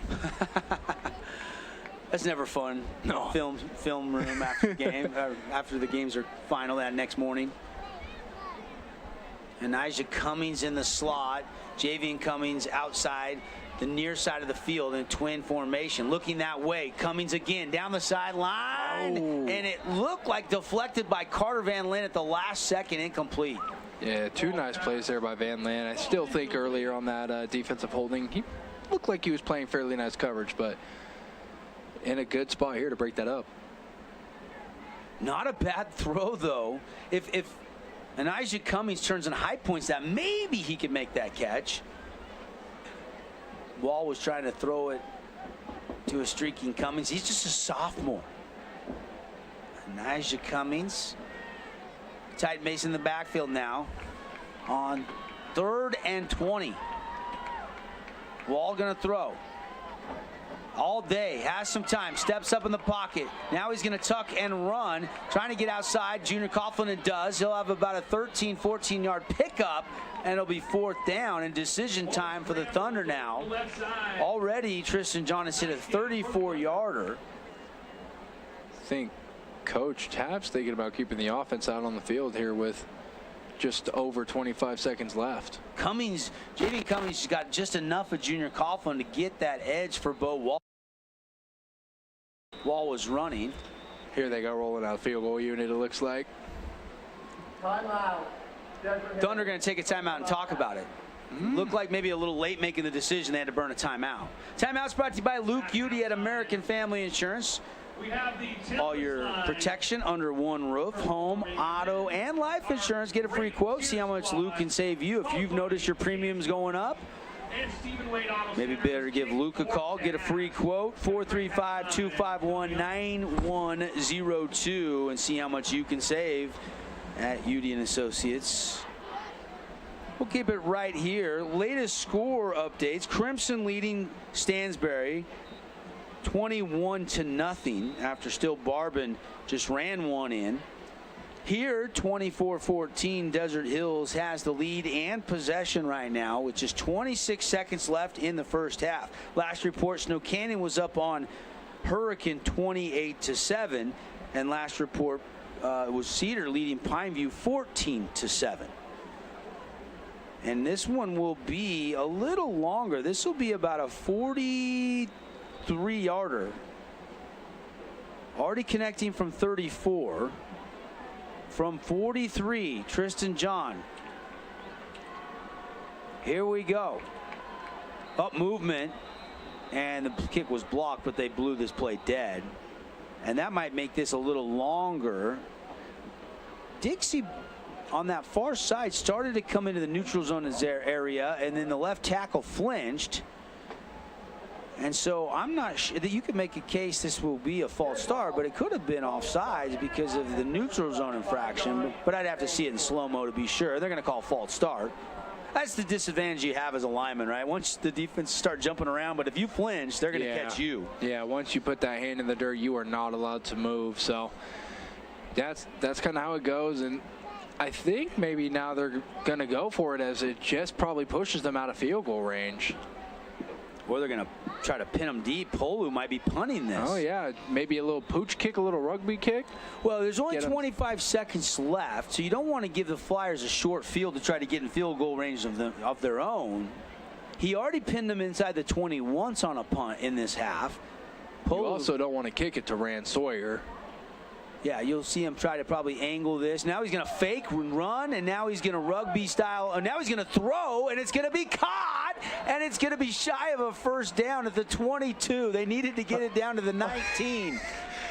That was a little bit of madness there, Devin. Your Swiss Army knife just called his own number. It wasn't a bad throw either. It just was short of the sticks.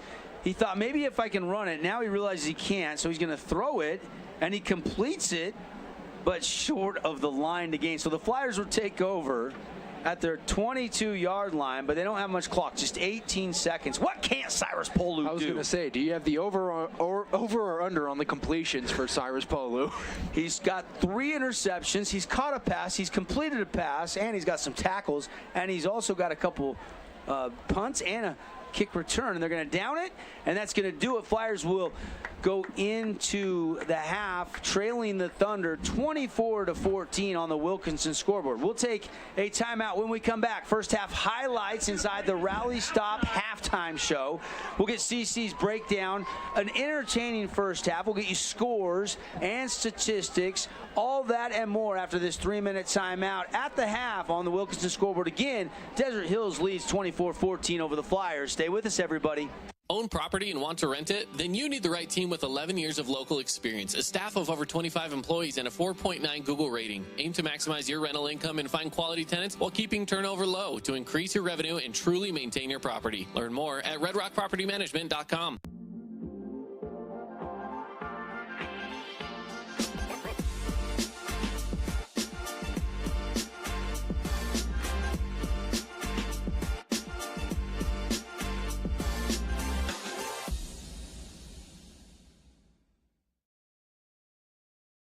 Nets on Fire is the place to hoop in Southern Utah. Elevate your game with group or individual training with elite coaching. Hustle to netsonfire.org to learn more and see why so many rising stars hoop at Nets. Nets on Fire, building champions on and off the court. Relatives coming to visit, not enough room, or maybe you're looking to host a family reunion and need a house with a pool. Well, Red Rock Vacation Rentals has got you covered. From 2-bedroom condos to 10-bedroom luxury homes, they truly have something for everyone. Plan your perfect getaway or staycation. Visit St. George, Utah, vacationrentals.com. What's up, sports fans? It's Blair Fry with the Fry team at Red Rock Real Estate. Hey, it's Sheldon Demke. Check out the latest episode of What's on the Menu, a behind-the-scenes tour of local restaurants. We'll see some of their favorite dishes and get an inside look on how these dishes are prepared. Check out this week's episode at stgeorgenews.com and click the shows on the menu tab. Adams Wealth Advisory is a financial planning firm that is combined with an investment firm to provide the best possible outcomes for our clients. I always believe if you're intentional with your financial plan, things are going to work out really well for you. Visit AdamsWealthAdvisors.com or call 752-1702 to schedule a time with an advisor today. I've got 15 seconds to list all the reasons that you should call Jason Baum at Bay Equity Home Loans. First-time home buyer specialist, down payment assistant loans, investment loans other guys haven't even heard of, reverse mortgages, and so many more to name before I run out of time.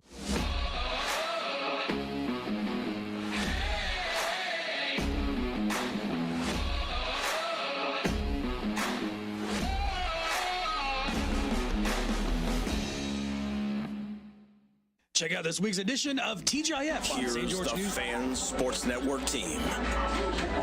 Hey, we're back, everybody, at the half, brought to you by Rally Stop. Tempest Line performing at the half, and a great crowd on hand. You look over to the visiting bleachers, and Flyer fans have packed that visiting grandstand. Home grandstands are packed. A lot of cameras out right now. A bunch of parents recording the T-line dance. Of course, somewhere down there is my daughter. I don't know if I can find her. I was going to say, we're going to have to get you a pair of binoculars out here so you can see her. I do have a pair of binoculars, actually, but it doesn't do me any good. They're moving around too much. Devin Dixon, Connor Collins.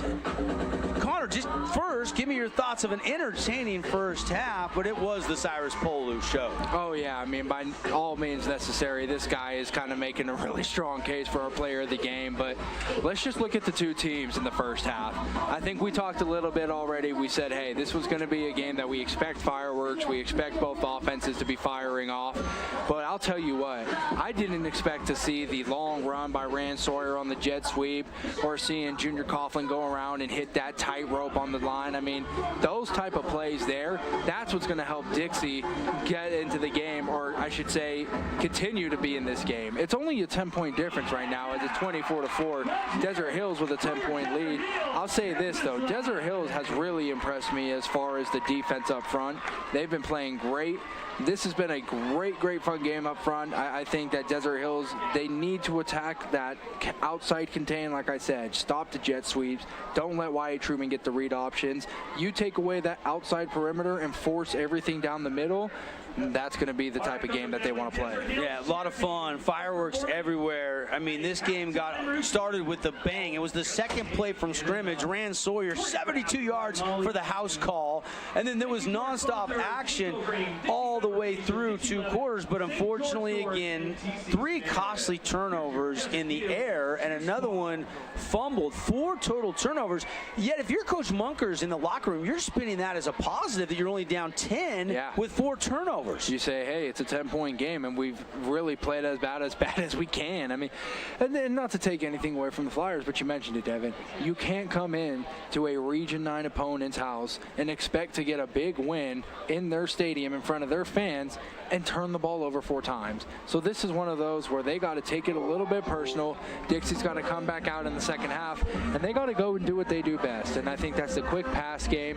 Try to get Junior Coughlin and Jackson Barbin involved. We saw Jackson Barbin make some great catches there in the early of the second quarter where he was going right up over the top of defenders. So hopefully if they can get number 13 back involved, the Flyers have a chance at getting a good shot at winning this game. You got that Rand Sawyer touchdown early on in this one, and then quickly Desert Hills was able to tie this game, and it was a Javian Cummings 23-yard touchdown reception where he fought into the end zone, extended the ball out, and we weren't sure if it was a touchdown for a second, but it did break the plane of the goal. And then Titan Mason ran one in to give the Thunder their first lead. It was 14-7 at that point. After that, Dixie strikes right back with a touchdown, 14-14, and then the final 10 points, of course, the 34-yard field goal, and then the Bo Wall scramble from, I think, 6 yards out, and that is your recap of the first half scoring. Desert Hills Thunder cheerleaders entertaining the home crowd here at the half. We'll take another 2-minute timeout. When we come back, we'll dive into the stats. We'll dive into some highlights for you. All that when we return inside our Rally Stop halftime show with the Thunder up 24-14 over the Flyers on the Fan Sports Network. Create your own roll. This cheesesteak is so freshly grilled, you could still hear it sizzling. I can hear it too. Me too. Actually, it's the Cheesesteak? grill. Grilled right in front of you. It's a Jersey Mike's thing. First Ace Hardware is conveniently located in St. George on the corner of Bluff Street and St. George Boulevard with 30,000 square feet of lawn and garden, paint, tools, fabrics, sporting goods, and the most complete nut and bolt section in town. First General Store, the Big Ace store on Bluff and on Main in Cedar City.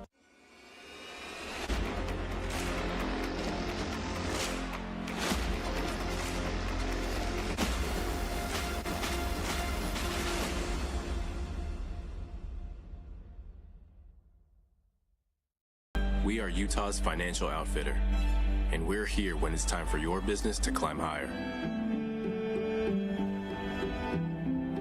Cash Valley Bank, mountains await. Member FDIC, equal housing lender.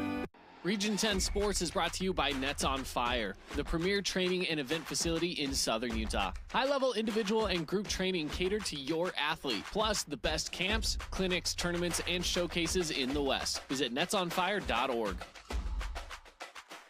As a local business owner, it's important to get the word out about your business. More people equals more revenue for you. Get your business in front of over 160,000 people in Southern Utah each week with St. George News. Contact St. George News today. We love giving back to our community, and over the years, we have provided vehicles for families in need, supported local charities, and helped train our first responders. Dealer Collision, your place for collision repair. Everyone loves local sports and, of course, loves ice cream. And the best ice cream on the planet is Handel's Homemade Ice Cream. Open late every day of the week with dozens of delicious flavors. So after your favorite team wins, head over to Handel's to celebrate with locations in St. George, Layton, and Woodstock. Welcome to the Rally Stop Halftime Show. Stats reaction and the analysis of the first half. Here's the Fans Sports Network team. Welcome back, everybody. Devin Dixon, Connor Collins hanging out with you. September 22nd, two local rivals head-to-head, and 24-14 our score. Thanks to Rally Stop. Before or after your favorite team wins, head to Rally Stop for all your post or pregame snacks, drinks, gas. What a bunch of explosive plays in this game. I mean, you go to the very, very start of this game. We mentioned it earlier. Rand Sawyer, like he was shot out of a canyon, virtually untouched for 72 yards. And then I feel like this game just never let up. There was so many big plays. Watch this play if you joined us late. Sawyer's going to take that jet sweep. He did get touched there, but breaks that tackle easily, and then he gone. Yeah, great block there by Barbin out there on the left-hand side as he gives just enough on the edge, and no one's catching Sawyer as he gets out in the open field. That was the big play in the half that got the early lead for Dixie, but it's just tough to overcome Cyrus Polu right now.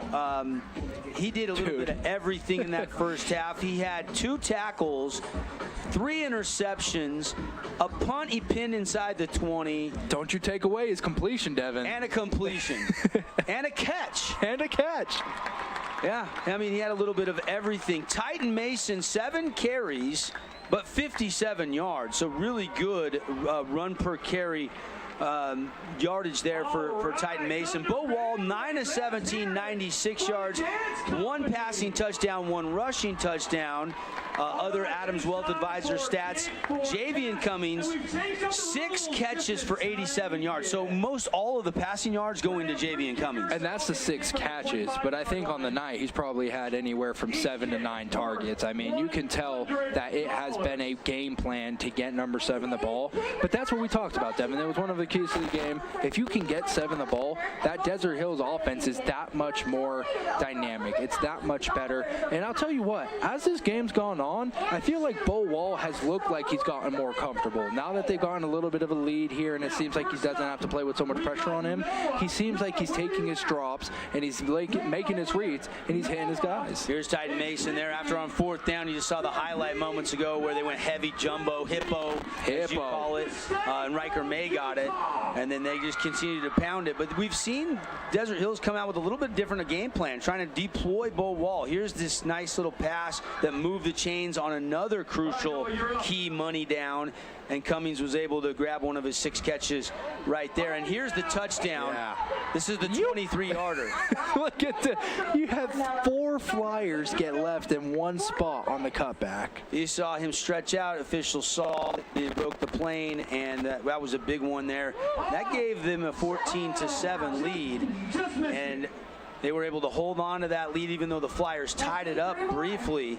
But, man, just one heck of a grab here, climbing the ladder by Jackson Barbin. They got to get Barbin a little bit more involved in the second half, though. Yeah, like I said, in that early second quarter, he made some really impressive catches where he was going up over the top of guys, and he was kind of showing off, like you said, the athletic ability to climb that ladder and get the vertical up. Again, here's another one where he just goes over the top of a guy, and I think get him a few more balls like that, and that's going to be really, really powerful for this Dixie offense. Got the kick for Cash going down on the field right now as we're watching Polo. This is one of those, or Cummings, look at how many guys he made. You saw the touchdown, and then Cummings in open space. Good things are happening. You're seeing making Flyers miss. He's elusive in the open field. Yeah, I didn't know he had that much yak ability, but the way he sticks that foot in the ground and cuts back, this is going to be... Yeah, that big stop there as he got around the quarter. I think coming up here is that first or second Cyrus Polo interception is right here, I believe. Yeah, he had 3, so a bunch of our highlights are, this was the tipped one that he got. That was his first of the night. Yeah. He would add 2 more interceptions. And I'm interested to see what Polu can do next. I'm interested to see what Polo wants to do next. I mean, I know he's still got a while before he's making any decisions in playing out of college. But, Devin, that day he decides to sign and go somewhere, I can't wait to see what he's signing as, what they're going to get him with, and what overall player he becomes. Because, like you said, there's really not a single thing on the football field that number 33 can do. Direct snap, and there is a touchdown there for the Thunder by Titan Mason, who had a very efficient half. Again, his numbers brought to you by Adams Wealth Advisors. Titan Mason, 7 carries, 57 yards, and that touchdown you just saw moments ago. But hey, with this Flyer team with Rand Sawyer and company, they are never out of it. He almost had a kickoff return for a touchdown. Watch the shoestring tackle by the kicker. Kicker saving the day right here. Just got enough of that and I'm one sure leg to trip him up. I'm sure Rand's buddy's giving him a little bit of heck as he got back on the sideline, because that's something you got to do. Anytime one of your returners gets caught by the kicker, you got to give him a little BS. So at the half, Junior Coughlin touchdown right here, slippery. He was last week voted as the Findlay Subaru Player of the Week. And that was a 40-yard touchdown run, and that's what knotted the game back up at 14-14. But those would be the final points of the half, as Desert Hills would get a touchdown and a field goal. And they've got the lead by 10. We're going to take another timeout. When we come back, lots more coming up here on the Rally Stop halftime show. Thunder by 10. 200 professional realtors in the St. George area that specialize in the local market. Whether you're buying your dream home, looking for an investment property, or want to sell your home for the highest amount, Rock Real Estate Team is here to assist you. Stop by Get started now River Road for detail services like shampoos or waxes. Don't forget, with every wash, get 10 cents off per gallon of gas at Fabulous Freddy's. Just like a good coach for your team, you need a good dentist for your kids. See why so many parents trust Dr. Cody at Johnson Pediatric Dentistry. Take advantage of the new patient special, x-rays, exam, and teeth cleaning, just $79. Did you know that St. George News has a new app? Download the St. George News app today and stay up to date on everything happening in Southern Utah. Get instant notifications on news, weather, sports, and more. Download the app today and get your local news now. Bucks Ace Hardware, 3 locations in St. George. Scooter's Coffee and Hurricane is the best way to start your day or get you through your day. From breakfast sandwiches to cinnamon rolls to amazing smoothies and, of course, coffee. Anytime is a good time to sip and smile. Scooter's Coffee, open 7 days a week. Nets on Fire is the premier indoor basketball training facility in Southern Utah with 4 full-size gyms and group and individual training packages available for every age and skill level. Nets on Fire can elevate your game. Hoop it, Nets. Own property and want to rent it? Then you need the right team with 11 years of local experience, a staff of over 25 employees, and a 4.9 Google rating. Aim to maximize your rental income and find quality tenants while keeping turnover low to increase your revenue and truly maintain your property. Learn more at redrockpropertymanagement.com.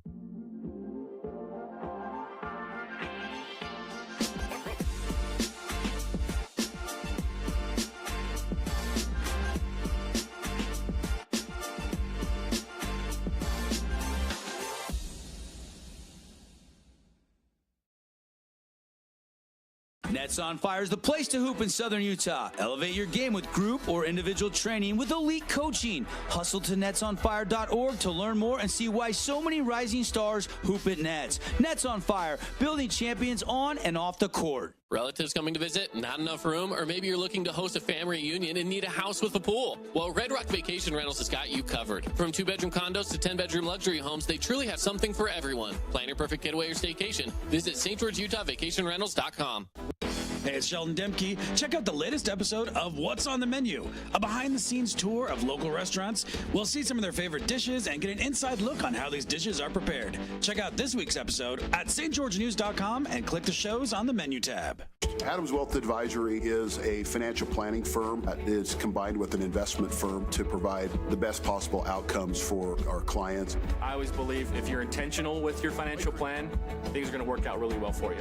Visit AdamsWealthAdvisors.com or call 752-1702 to schedule a time with an advisor today. I've got 15 seconds to list all the reasons that you should call Jason Baum at Bay Equity Home Loans. First-time home buyer specialist, down payment assistant loans, investment loans other guys haven't even heard of, reverse mortgages, and so many more to name before I run out of Hey, welcome back, everybody. Rally Stop Halftime Show. Devin Dixon, Connor Collins, and thanks to all our great sponsors. House of Jump.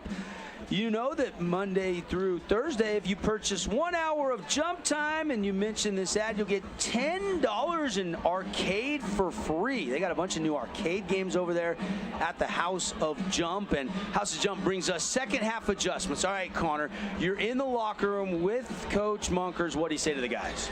Right now I say, hey, let's be honest here. You gave them a ball 4 times, and you're only down by 10.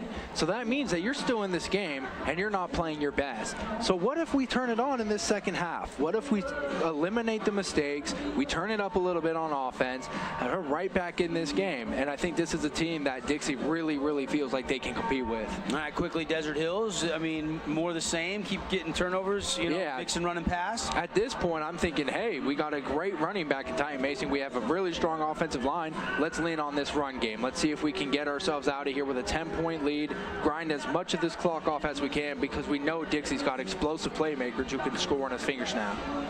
Tonight's game brought to you by Dealer Collision. Let's keep an eye out for some big hits in this second half. Proud sponsor of Region 9 football. If you've been in a minor collision to a major accident, Dealer Collision St. George will repair your vehicle right. They also have a location up there in Cedar City.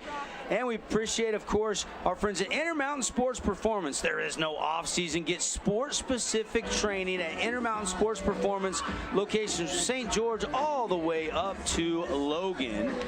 And, of course, appreciate Intercap Lending. Scott Gibson has a loan for you at competitive rates, exceptional service, 435-619-8080. And we appreciate Handel's Homemade Ice Cream. Open late, 7 days a week. Stop by for the best ice cream on the planet. Thunder deferred, so they will get the football to start the second half. And Polu keeps it at the 1 on a high catch. He's going to take it out short of the 20 and driven down there. Good tackle on special teams made by number 22 of the Flyers, Daylor Eakins. That's so funny, Devin. I don't think Polu ever intended to return that ball. It looked like he caught it so nonchalantly because he started walking after he caught the ball, and then he kind of clicked like, oh, wait, I didn't fair catch this, and he starts taking off running. So that guy, the way he plays football, it's so fun to watch. Was he trying to sell that it was a touchback and then burst? Maybe I don't know. I think he just thought maybe he forgot to put the hand up because it looked like his teammate looked over and was like, hey, you got to run. They'll put Cummings, who had 6 catches for 86 yards, to the near sideline. Titan Mason sidecar to Bo Wall's right. Man in motion. Anijah Cummings. No, that's actually number 18, not 10. Marcus Anderson. And already movement, and then they'll back the Thunder up 5. False start. Somebody moved in the trenches. Looking for our Jason Baum, Bay Equity Home Loans bomb of the game. We haven't had like the burner bomb behind the defense. Thunder have taken some shots. Junior Coughlin had that 40-yarder. Sawyer's bomb was a run. So we'll see if we get a deep pass. Run off the left side, and here comes Mason, and Titan Mason's going to get a big chunk of that yardage back out near the 28-yard line. That's a pickup of about 13. Yeah, and that's what we talked about, get behind that big offensive line and just let them lead the way, man. You see a center pull around and just clean up house. Left the guy rolling on the ground. Stu Talfa is a menace here tonight. He's up there with 4 or 5 pancakes. They'll run it again and pushing ahead, and about a gain of 3 out to the 31-yard line by Titan Mason. Running behind Alec there. Number 53, we think is Alec Tafua, yeah, the big Talfa, yes. We saw on Max Preps they have him listed at 331. Yeah, big, bigger than, he weighs more than Stu, that's for sure. Fuatololo, big dog too over there. He's getting better every day. I mean, 3 starters back. The newcomers are Talfa and Fuatololo at left tackle and left guard. Wall out of the gun. Good first half for Bo. Ran for a touchdown, threw for another one. Thunder by 10. 1st and 10. Jet sweep.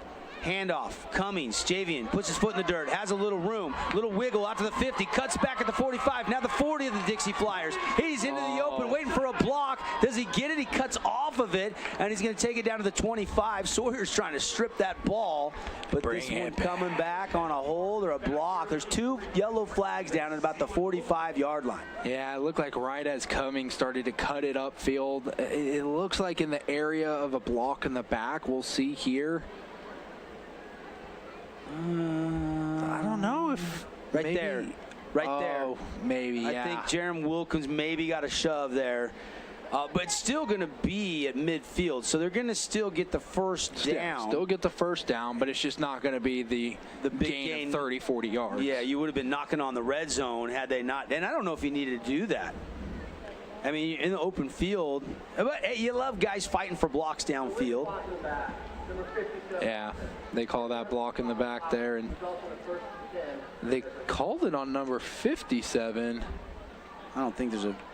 Well, that's Simona. Yeah. Looked like maybe there was multiple blocks in the back there from what we could see. Happens sometimes.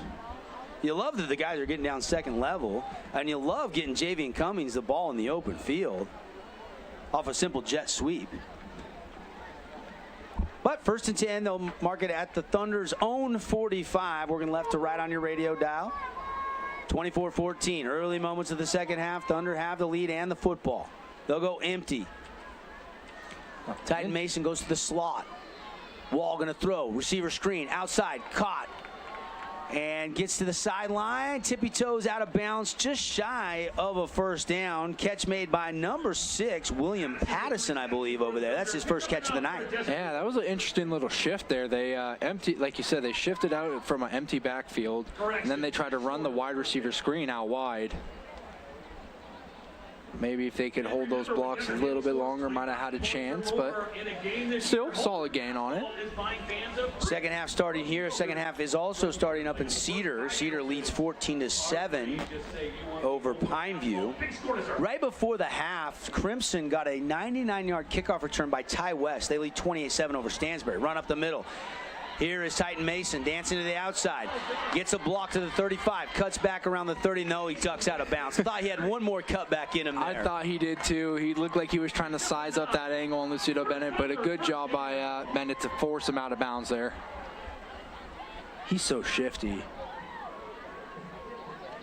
And again, every replay, my eyes want to gravitate to number 51 in gray and white, and that's Stu Talfa, to see how many guys he can get a block on. Yeah, I love watching him. I mean, tonight, even in the past game, I've seen him finish some pancake blocks. That's the type of stuff that makes a guy a next-level player.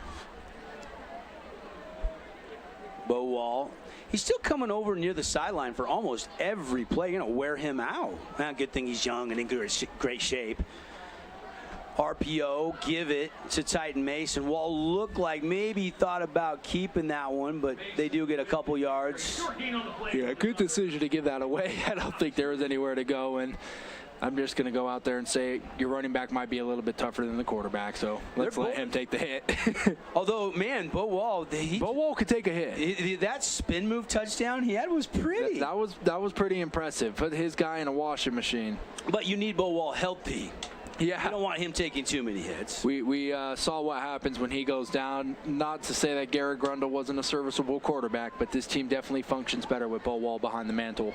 Twins now trips as Marcus Anderson goes to the slot to the far sideline. Single receiver is Polu. Wall looking Polu's way over the middle, high and incomplete. Looking for Polu on like a skinny post. Yeah, almost picked off there too, so gotta be careful here. Yeah, it ricocheted high into the air and a too high safety look. The safety over there almost came up in Aldridge.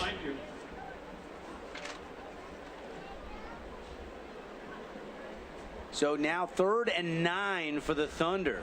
Opening drive of the second half, they lead 24-14. Boy, they love to convert her and keep this drive alive. Yeah, that would be big, but if I'm the Flyers, you got to get a stop here. You don't want Dixie or Desert Hills to keep grinding that clock out. Sitting in the pocket now, scrambling out, and then under duress, makes a man miss, still pushing ahead, and he's going to get a Couple yard gain. There's the strength of Bo Wall. But yeah, I thought Lopati almost got her first scooter sack there. Yeah, both teams have yet to get a sack on the old QB1. Now, good way to shrug off 42. But this is in no man's land here. You're not going to try this field goal. Are you going to try this field goal? Yeah, you are. Okay. It's going to be a 43-yarder.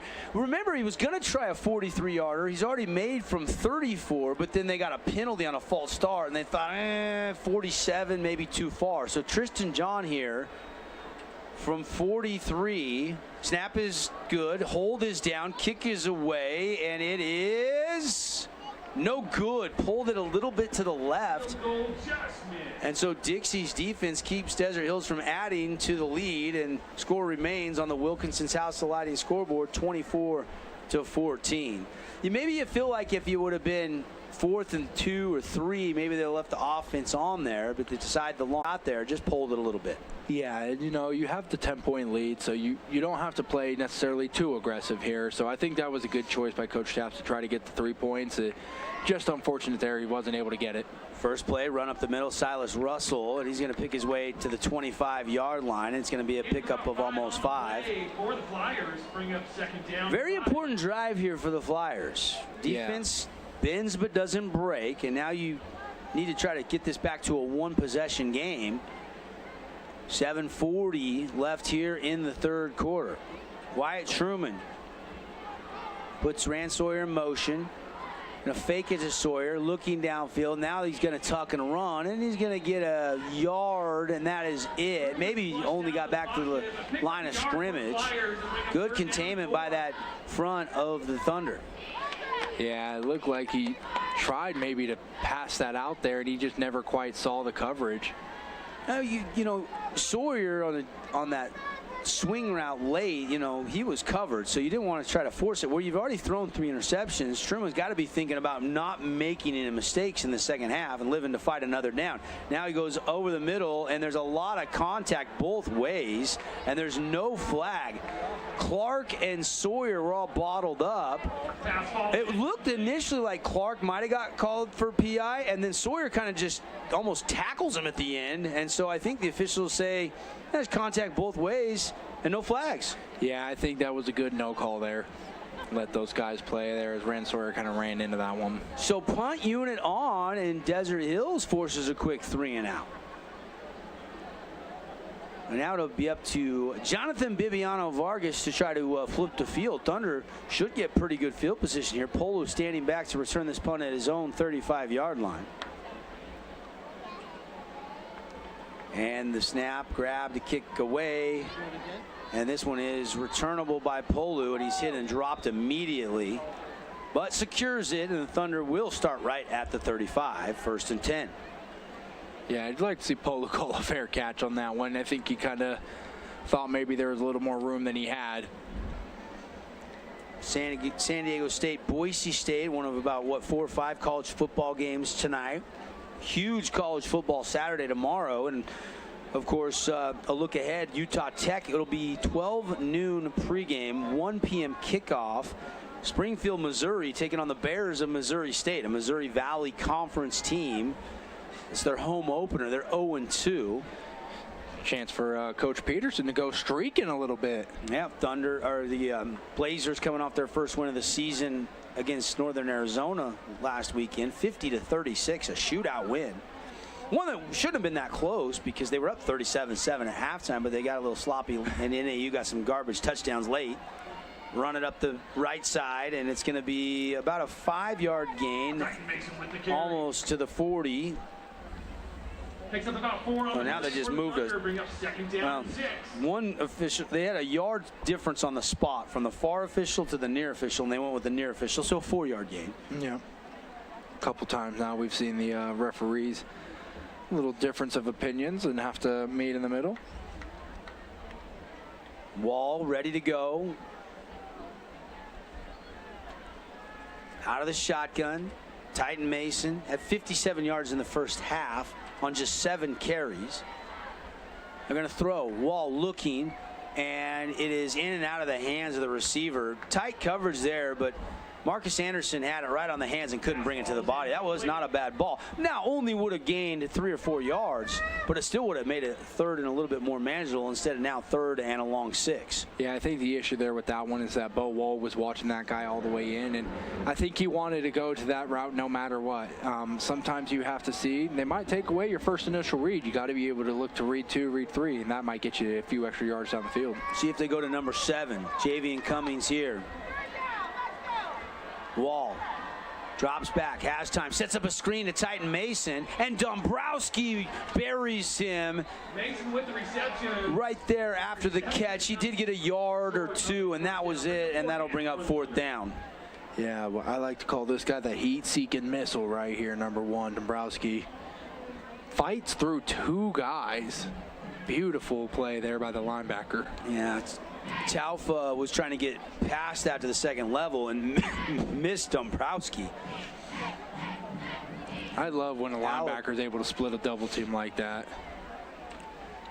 Mason was kind of bottled up with all the linemen trying to release for that screen too. So that play doesn't work, and the punt unit on, and a good kick, driving back, now taking a huge roll to the 5-yard line, and they'll down it there.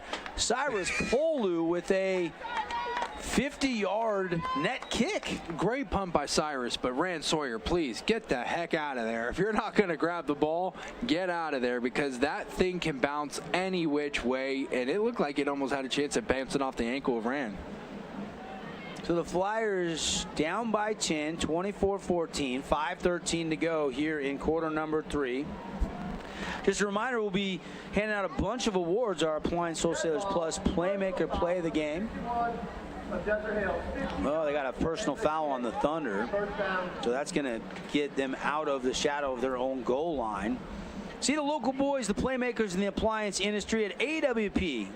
Great selection, great quality, Samsung, GE, washers, dryers, microwaves, freezers. They got it all. You know, laundry set, they got you covered across the freeway from the Bloomington Walmart. Shop local and save at AWP. So from the 20 now, after the 15-yard penalty, they called that on Stu Taufa?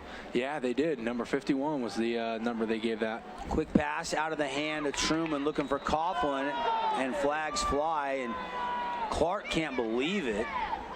Pass was incomplete. We still did not see Hunter Clark, and in taking his spot is the other Clark, Cooper Clark. And I guess that ref saw the backhand just around the waist, maybe? And I can see that being an upsetting call for the Thunder fans, but it does look, like you said, Evan, that hand gets around the waist there of the Flyer receiver. So 2 penalties in a row, and now the Flyers are out to their own 35.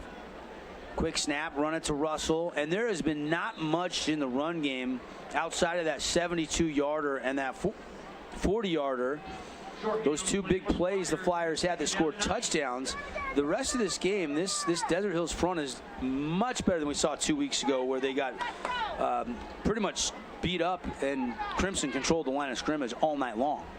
Yeah, they're doing a much better job here, kind of playing at the point of attack and bringing that physicality. Pressure coming. Jagger Shotwell trying to sack Truman, and Truman is going to get called for grounding as he threw it away last second.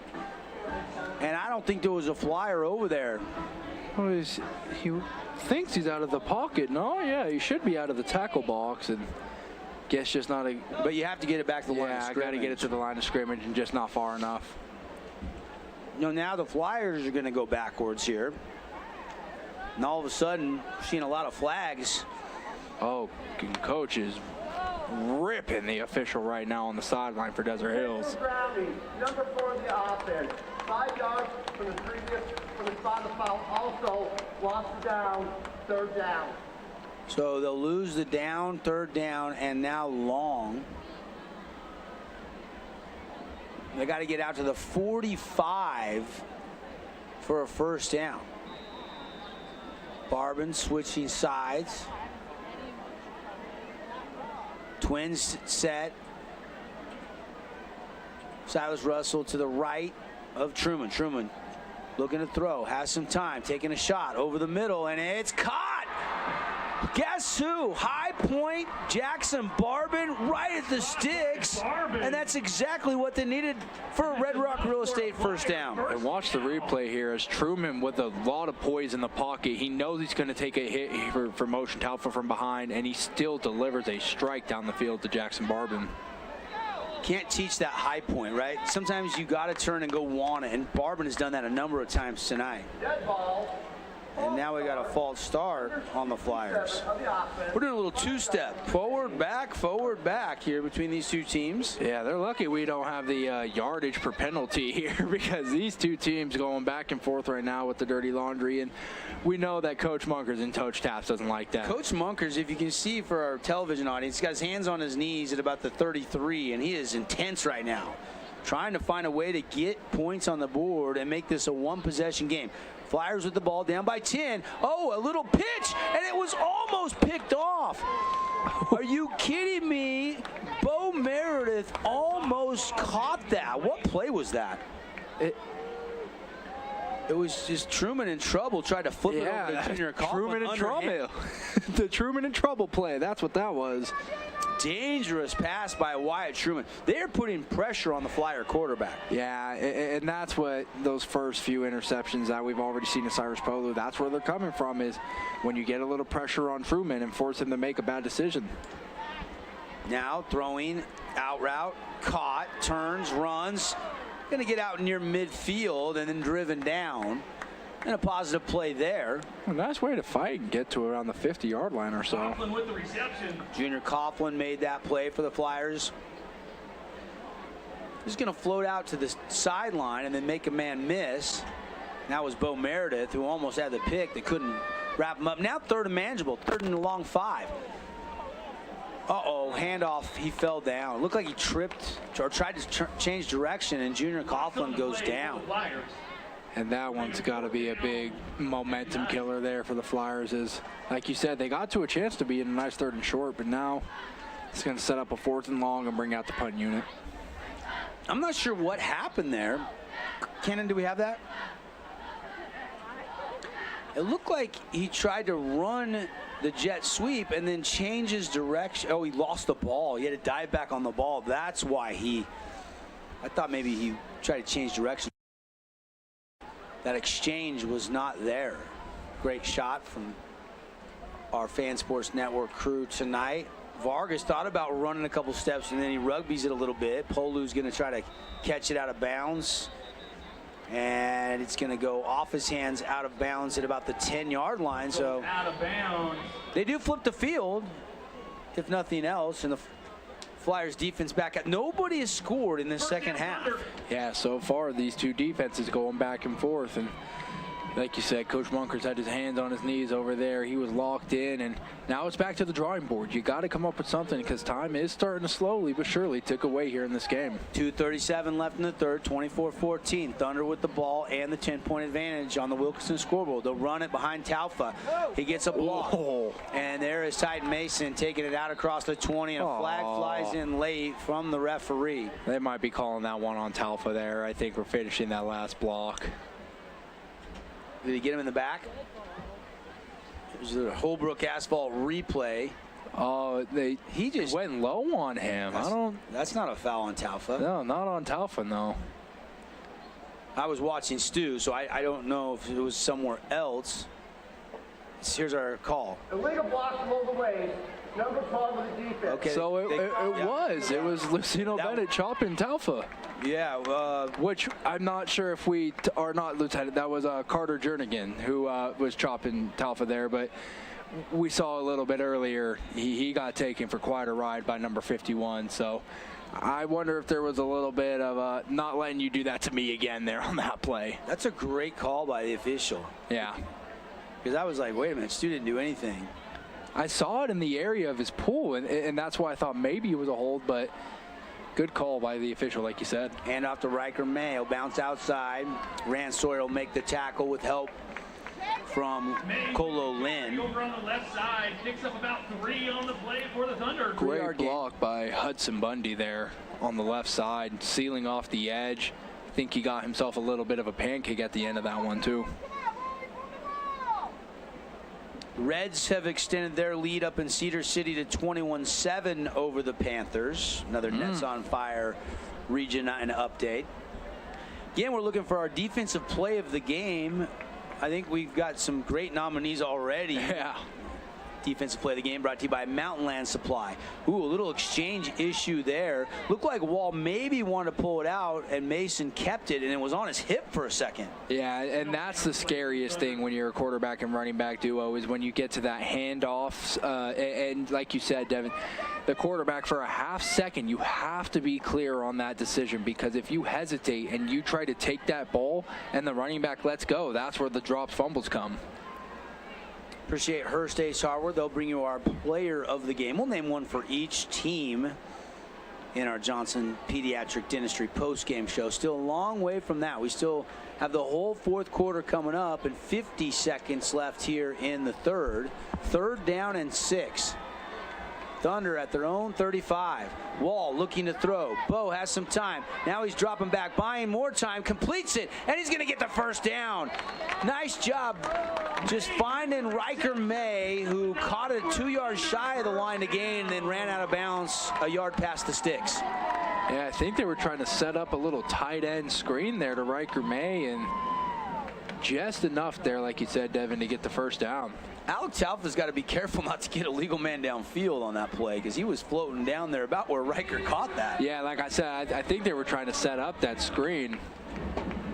Assuming 53 is Taufa, we have one roster that shows that, one that doesn't. Hopefully we've got the right player. Apologies if we don't. 1st and 10, Thunder. Huge 3rd down conversion, though, for Bo Wall. And that's going to keep this drive alive here. And yeah, work some more clock, try to get some more points. Oh, nice pressure coming, and a scooter sack. They finally get to Bo Wall. First sack of the night for the Flyers defense, Anthony Crichton. Crichton in the backfield for the Flyers. Yeah, I think that was, just a beautiful way to wipe the hands off. Looked like that was Hudson who tried to block him there on the right side, and just a nice swipe of the hands by the edge rusher Crichton. Do it for the third quarter. Third quarter comes to an end. We'll take a break. Fourth quarter coming up when we come back. Still 24-14. Thunder have the lead on the Flyers on the Fan Sports Network, streaming on the fansportsnetwork.com. Stay with us.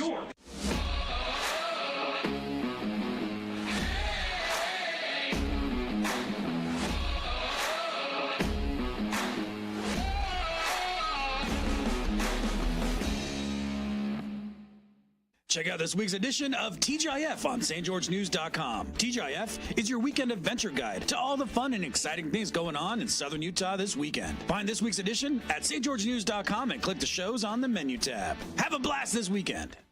This cheesesteak is so freshly grilled, you could still hear it sizzling.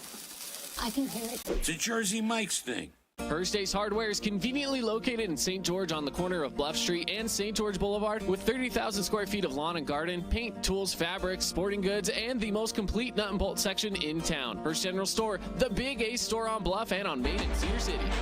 Glad you're with us on your football Friday night on the Fan Sports Network. Again, busy weekend for us. We got Utah Tech tomorrow, noon pregame, 1 o'clock kickoff. Broncos game on Sunday, right here on the Fan Sports Network. All 3 levels this weekend. High school to the pros on the Fan. Bo Wall running and throwing as he steps up in the pocket, and he puts it onto the hands of Cummings, who made it a nice adjustment but couldn't make the chance to bring it in and just off the hands there. I like how Wall kept his eyes downfield as he scraped up in the pocket there and gave his guy a chance to make the catch. And Cummings has had a nice night but couldn't make that one. 11:53 to go here. 7 seconds into the fourth quarter. Thunder by 10. Now 3rd down and 13. Come back to the sticks. You go double move here. Take a shot. The screen hasn't worked real well. It's worked on the receiver screen, not the running back screen. Rolling out, Wall throwing on the run, and he just gets rid of it. And that was, the Flyers were closer to the Thunder to making that catch, and it's incomplete, and the punt unit on for the Thunder. Yeah, good stop there by the Flyers, because now you want to go ahead and get a chance to get back on the board. still, it's only a 10-point game. It's not like they're out of it. It just seems that their offense for both teams have had a little bit of a sputter here in the second half. So Polu on to kick. I think the big swing at half, and this is a credit to Coach Tapps and Dan Odette, the defensive coordinators, nobody scored in the second half. They you know, a lot of fireworks in the first half. The defenses have buckled down.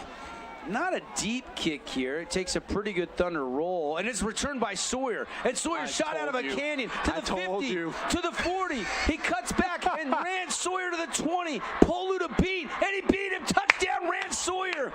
73 yards. Oh my goodness. What was I just telling you, Double D? This kid, he gets too close to the ball, and he just lets it bounce next to him, and I feel like it's gonna, because it's a live ball. It's a live ball until it gets down by a Desert Hills Thunder player. And if you look closely at the replay, he's hanging, he's waiting, he's watching. No one's gonna down it. I'm taking it. No one's catching this kid once he gets out of a, like you said, a bullet out of a gun. Well, earlier you were like, he's got to be careful. He's so close to the pump, but he was probably trying to do something similar where if they're going to wait, and I'm going to go. He's a risk taker, this kid. Yeah, and that's what Coach told us this morning on the show. He said, hey, I got to tell this kid sometimes to dial it back a little bit, but those are the type of plays you get out of him. 2 huge explosive plays tonight by Rand Sawyer. Cannon, can I see that one more time? This was the big-time play that Rand Sawyer makes. Not a bad punt, not the best punt of the night for Polu, but Sawyer, he looks like he's just like, okay, it's going to be down, it's going to be down. I got an angle, and then watch him just take off. CC, that was incredible. Yeah, it just the gamesmanship, to know the rules, and like I said, Sawyer knows that ball isn't dead until down by a Thunder player, so he watches, he watches, he watches, and while everybody wants to circle around,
Are they just giving a different look here?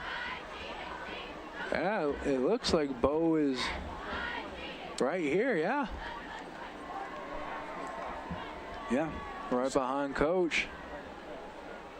So Garrett Grondell, Bo's got his helmet on. He's on the sideline with his teammates. So Garrett Grondell in. We haven't seen him in a couple of weeks since Wall was hurt early in the season. They'll run it, scissor action in the backfield. Here comes Titan Mason, who jumps over Rand Sawyer, runs over another player as he steamrolls Ted Williams and picks up 10, and a flyer. The player is slow to get up, and the first down for the Thunder. Can you tell me leapfrog? Look at this. Jumps over one guy and then has the force to finish off 2 more. Dink, dink. Dealer Collision, big hit delivered by the tailback, Titan Mason. Appreciate Dealer Collision, proud sponsor of Region 9 football. Now the officials will stop play for a second. Looks like a discussion. They're going to walk over to the Coach Taps and Thunder sideline. He's going to explain something. They didn't give him the spot of a first down. It's marked just shy. I thought he got the 30, but they mark it at the 29. Here's the explanation here. Inadvertent whistle on the play. Desert Hills has elected to accept the results of the play. It'll be 2nd down and 1 for Desert Hills. Inadvertent whistle. So did they blow that dead? Maybe saying I don't. Why does? 3rd down. Okay, they're accepting the play. Do they have an option on that? On an inadvertent whistle? I don't think they have an option. Yeah, I don't know. That was interesting. Well, at least we got some sort of an explanation there. Put a man in motion. It's Austin Wintle. They'll run it right up the middle. Titan Mason, 1st down and more, out to the 40-yard line. Titan Mason up the middle. Picks up plenty for Desert Hills. 1st down. Nice job. Couple pancake blocks, one by Alec Taufa. And now Red Rock Real Estate 1st down at the 40. You know the Thunder want to run a little clock here and culminate with a touchdown. Garrett Grondell is in at quarterback. Jet sweep to Javian Cummings. Got lead blockers as he cuts back. Tripped up, and he's going to get 8 out to the 48. Picks up about 9 on the play for the Thunder. Crimson leading. Nets on Fire score update. 35-14 over Stansbury. Here, we got a good one. It's brewing. 24-21, Thunder by 3 with the ball. They'll break the huddle. Twins to either side. Polu's in the slot. Bottom of your screen. Cummings outside. They'll run it again to Riker May, and he is met in the backfield in a TFL for the Flyers. Good job by Dixie trying to meet him at the point of attack, getting in the backfield and actually forcing negative yards. Now it even makes that 4th down decision a little bit more of a choice. Great play by the Flyers. Who made that play? Couldn't tell. There's a handful of guys. Look like maybe Brian Cherry and I think it was Brian Cherry who got in the mix. And Noah Russell, was it? Yeah, it could have been. It was 52 or 55. I'm not sure which one. But great play by one of those two guys. 4-yard loss, so 3rd down and almost 5. Grondell in trouble. Pump fake, rolls left. Now throws on the run, down the sideline, jump ball, and dropped. Polu couldn't bring it in, and it looked like he had a chance to make that catch. Yeah, it's not often you see Polu drop one of those, and almost a gimme. Garrett Grondell, good way to kind of roll out and try to find another guy as Polu works his way open. That was, you know, Coughlin was there, but he never turned around, so Polu had to kind of reach up around his helmet area. Coughlin does a good job. Sometimes when you're not turned there, you can get there early, and it's PI. That time, though, no call, and now 4th down, punt unit on. Polu drops back to punt, kicks it away, and the Flyers will not have a chance to return this one as he made sure and kicked it probably too far out of bounds. They're going to have to go onto the grass field over there on the side and go find that ball. And they're keeping these two. The side judge is still walking to the 40. So that was a 15-yard net punt, and that was all. I mean, I know you want to keep it away from Rand Sawyer. He just had a 73-yard touchdown on a punt return, but I think that was a little too cautious. And now the Flyers have a chance to, with 8:54 left in the 4th quarter, excellent field position, chance to maybe retake the lead or tie it with a field goal. Sawyer, jet sweep, cuts it right up the middle, breaks a tackle, nearly lost the football. Polu, I think, tried to grab it out of there, and that good strength by Rand Sawyer to keep a hold of it. Yeah, he's going to want to go ahead and tuck that baby in because they're going to start reaching and stripping for it. They know this game's getting close. Yeah, Polu had a beat on trying to take that away, but a 9-yard pickup.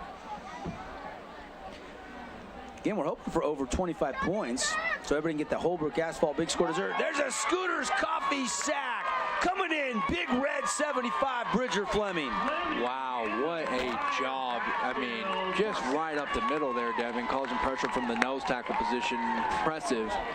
Bridger's fired up. Truman had no chance there. That is smart to eat the ball. Now flags fly as you drop back to pass. Hold everything. Dixie probably trying to set up here another deep shot. Got to start looking for number 13, Jackson Barbin. He's been your big play guy tonight. Crimson has given up a touchdown to Stansbury, but they misplayed the extra point. So 35-20. That one early part of the fourth quarter. Game's getting a little bit closer there. 15-point lead for the Mustangs, yeah. Dead ball. False start Number 8 on 5 yards remains. the Flyers. They called it on Junior Coughlin. And there's been too much flags here for both coaches' likings tonight. I mean, Coach Munkers and Coach Chaps are both fundamentally sound coaches who I'm sure are going to be stressing this next week at practice. Looking, Truman in trouble, fumbles, ball's loose. Flyers get back on top of it. That ball came out. Fleming putting pressure on the quarterback again. Yeah, this Desert Hills defensive line starting to feel it now. They're getting a little bit of juice and on back-to-back plays causing sacks. God, what is this? Third and fourth. Fourth and 40? Fourth and 30? Yeah, this drive started at the 40. They're going to punt this, and Jonathan Viviano Vargas is standing at his own 12. Snap it from about the 27. He's going to stand at his own 12 for the punt. Just for reference, the first down marker is on the 50-yard line. And they put pressure. Oh, they got it. And here comes the recovery. Can they get it? No, it's out of the end zone. And that will be a safety for the Thunder, who will take a 5-point lead and get the ball back. Who blocked that, CC? Was it Bo Meredith? I think it was everybody. It looked like they sent an all-out blitz. Like Ocean Talfa got it. Ocean Talfa got it right off the foot, but it shot clear out of the end zone. And a nice way by Ocean to go ahead and kind of slide just to make sure that he gets his hands on the ball, but keeps his body away from the actual punter himself.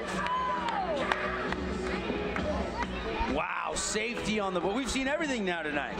Yeah, we've got safeties, we've got touchdowns, we've seen him catch him, we've seen him run in. It's been one heck of a night. Fireworks all around, and just enough, man. It's just enough. 26-21, Thunder lead. Out in Hurricane tonight, 41-14. Snow Canyon is beating Hurricane. And this one's shaping up to be the closest game of the night. Got our Holbrook Asphalt big score dessert in play. On a safety. To give you the 1 point over. Look at that. Yep. Wonder if that one will make bad beats. Nothing like a couple free scoops of froyo. That's no bad beat for anybody. So that means, as Connor stated, it's in effect. So anybody listening, watching, till they close tonight, you can go to Yogurtland and ask for a lot of yogurt going to be given out tonight. And that kick goes out of bounds. Another flag here. That's an illegal kick. Yeah. So, but they can decline this and take excellent field position. Or they can make them back up and re-kick. That was like a squib-style kick, angled away. Both teams, special teams, have come up big tonight. The big difference in this game, Desert Hills has 4 takeaways and a blocked punt. Yeah. 3 interceptions, 1 fumble recovery, and now a blocked punt that results in a safety. They're going to really going to move this up. Yep. They're going to decline it and take the yardage tacked on to the end of the run. Or the end of the out-of-bounds illegal kick. So they're going to have it at the Flyer 45, 1st and 10. Great starting field position. Well, all of a sudden, you just had to punt, and you feel like Rand Sawyer giving this team some momentum. They had the ball, And then this Thunder defense, Bridger Fleming just came alive. Was a man possessed 2 plays in a row and that causing havoc. And then somebody missed an assignment, and Ocean Talfa blocked the kick. And here's Javian Cummings, quick hitch.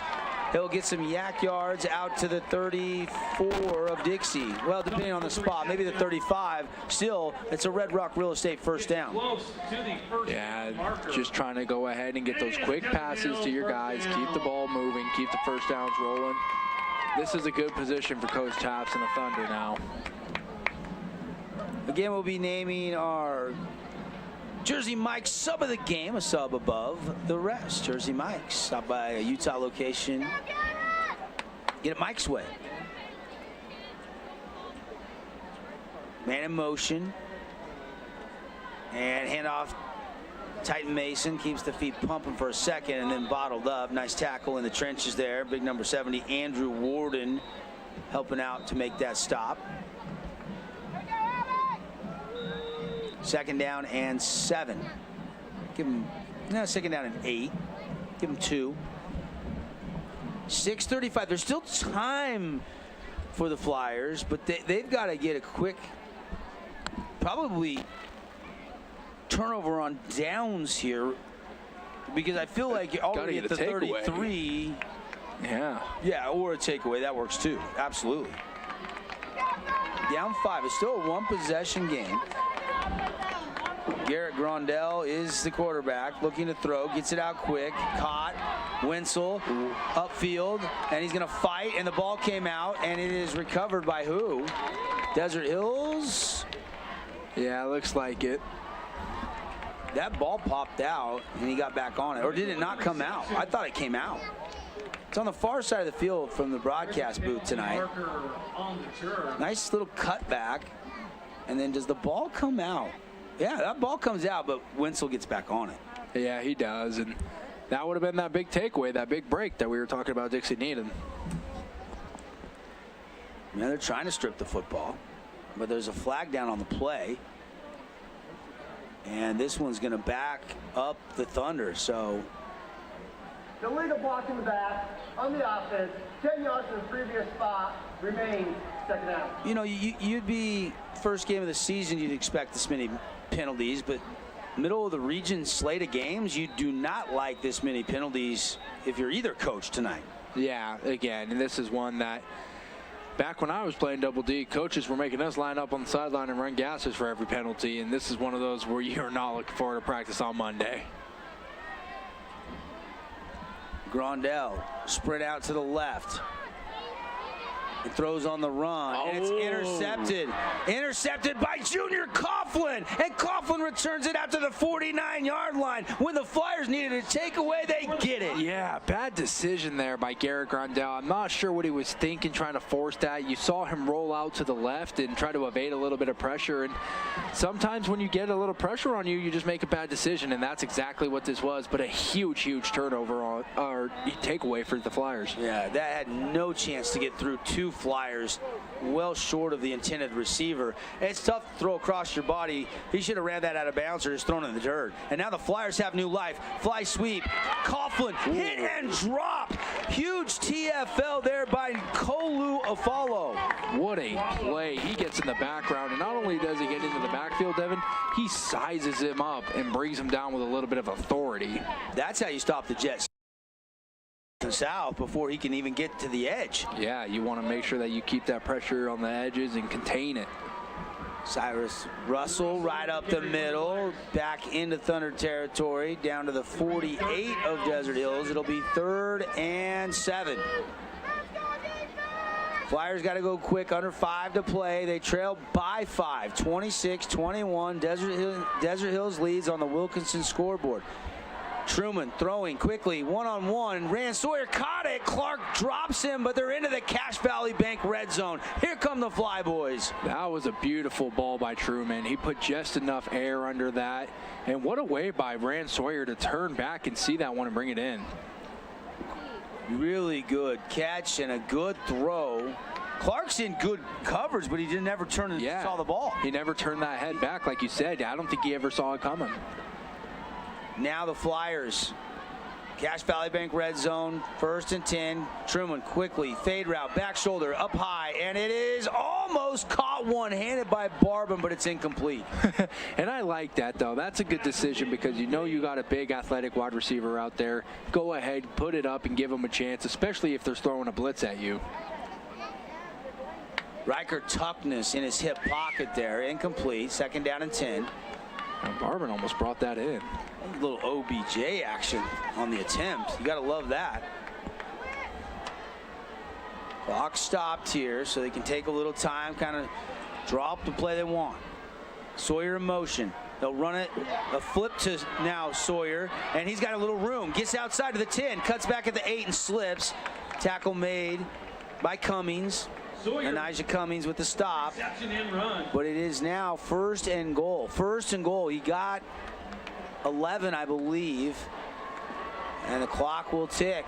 Starting to feel a little bit of that momentum and that energy shift on over to the Flyers. Still 4 minutes left in this game to play. Nothing settled yet here. Out of the gun, Wyatt Truman. Looking, throwing, out route, caught by Sawyer, slips to the inside, diving in, and the ball falls out short of the goal line, and it is over. It's going to be a turnover. I thought maybe it was over the goal line, but it stopped just short. Thunder pounce on it, and they get a huge takeaway. Oh, man, that's just killer for the Flyers as they thought what was a great play could have been a touchdown. The hit there from Jagger Shotwell. Yeah. That ball looks like it never does cross the plane. On our replay here, it looks like it almost falls directly in front of the line. Wow, great shot there by our crew, Holbrook Asphalt replay. And so they're driving in deep into the red zone down to the 1, and the Flyers, and Rand Sawyer's got 2 touchdowns tonight. He was looking for his 3rd. It was not to be. You would think Dixie going to try to give a little bit of pressure here. 30-second timeout. Don't want to miss a play here in the 4th quarter with the Thunder up 26-21. We'll be right back. We are Utah's financial outfitter, and we're here when it's time for your business to climb higher. With the pool, well, Red Rock Vacation Rentals has got you covered. From 2-bedroom condos to 10-bedroom. Region 10 Sports is brought to you by Nets on Fire, the premier training and event facility in Southern Utah. High-level individual and group training catered to your athlete, plus the best camps, clinics, tournaments, and showcases in the West. Visit netsonfire.org. As a local business owner, it's important to get the word out about your business. More people equals more revenue for you. Back, everybody. Well, we thought we'd seen a little bit of everything tonight, but we saw another game-changing type play as Jagger Shotwell knocks the ball out of Rand Sawyer's hands as he's going in to score. And now Desert Hills 1st and 10, but they are at the 1. They had to take a timeout. My favorite package, Devin, Hippo. And it's a snap that gets through, and he's got to throw it away. And he does throw it away. Heads up play by Titan Mason. And Taufa was in the vicinity. That look almost like he might have almost ran out of bounds and just walked the tightrope. The referee, yeah, he was keeping an eye on it. Right on that end line at the back of the end zone, and that could have very easily been a safety or a turnover, and instead it's just an incompletion. We're getting a little bit of madness here in these final minutes. I'll tell you what, Double D, this is turning out to be one of those classic games here, and a safety would really do a huge amount of favor for the Flyers. They'll run it right up the middle, trying to get a little bit of breathing room, and not much there at all. I don't know if Bowall got a little nicked up, or if they made a switch. But we haven't seen Bo Wall since coming out of this game come back in. So Garrett Grondell is the quarterback now. And this is crunch time. 3:13 and ticking, and it's 3rd and 9 from their own 2. Grondell comes over. Yeah, they're just trying to milk as much as they can before they have to snap this. Cummings, Polu, and Marcus Anderson go trips. Single receiver, bottom of your screen. They'll throw a quick hitter, and it's incomplete. And it's incomplete if it's a forward pass. If it's a backwards pass, and they rule it incomplete. Wow, that was dangerous. The Flyers are coming hard, and that's going to force a punt. And this game is not over yet. The Dixie defense, yeah, that ball was incomplete and then picked up and then ran in, but clearly intended receiver there, and they hit the ground. You come after this punt, you don't have a lot of space. I would. I mean, this is one of those where you kind of stack that line of scrimmage and you know you got a really dynamic returner. Give him a chance. Bolu, quick kick. Angles it away from Sawyer. Sawyer 1 hop, 2 hops, and he's going to let it go out of bounds. But the Flyers will have it at the 42 of Desert Hills with 2:38 on the clock. And a couple of timeouts as well. So plenty of time for Coach Munkers in this offense. After almost driving in to score, the ball was fumbled, but the defense gets a quick 3 and out. I mean, Devin, can you write a better story than this? Wyatt Truman, you got 2 minutes and 30 seconds left on the clock. You got to go out there and win yourself a game. Dixie Flyers down by 6. Excuse me, down by 5. And here we go. Crunch time. 1st and 10. Flyers. Truman looking to throw. Taking a shot. Looking for Junior Coughlin. And it's incomplete. Good defense by the safety there, Clark. Not Hunter Clark. He has not played. He's dressed tonight, but he's not played. Cooper Clark continuing to play that 2-high safety look, and Clark knocks it away from Coughlin right there. Yeah, we kept an eye on Hunter Clark earlier. It looked like he was warming up and getting loose, but maybe precautionary, just in a safe or in a close game like this, keep him out. Maybe they just wanted to, see if he could test it, and he said, hey, I'm not quite there yet. And next week's homecoming for the Thunder. They play Snow Canyon, out route, caught, Barbin right into the sticks at the 30, and that's going to be a 1st down. Okay, good catch there by Barbin, enough to, like you said, move the chains, and that's what you want right now, slow and methodical down the field. Coming up, we'll have our Johnson Pediatrics postgame show, and then we'll actually host the region wrap show from field tonight here and get you all the final scores tonight and get you off in your Friday night festivities. And we've got something going on. There's a player down on the field. Their play continues. Somebody just collapsed on the Desert Hills sideline, Connor. Yeah, I was looking at him earlier. He was stretching out. And what happened? I think he might have taken a shot to the ribs, because it looked like he came over to the sideline and kind of got on all fours and was... I saw the crowd just all of a sudden start pointing down to about the 35 on the Desert Hills sideline, and the trainers have rushed over to a Thunder player. I don't know who it is. And play continues. He's on the sideline, so play continues. Now he's sitting up, so he's alert.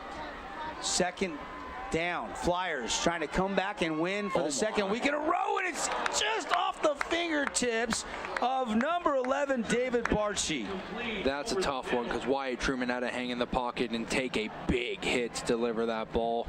Wish you were able to get a little bit of a payoff on that one. 3rd and 11.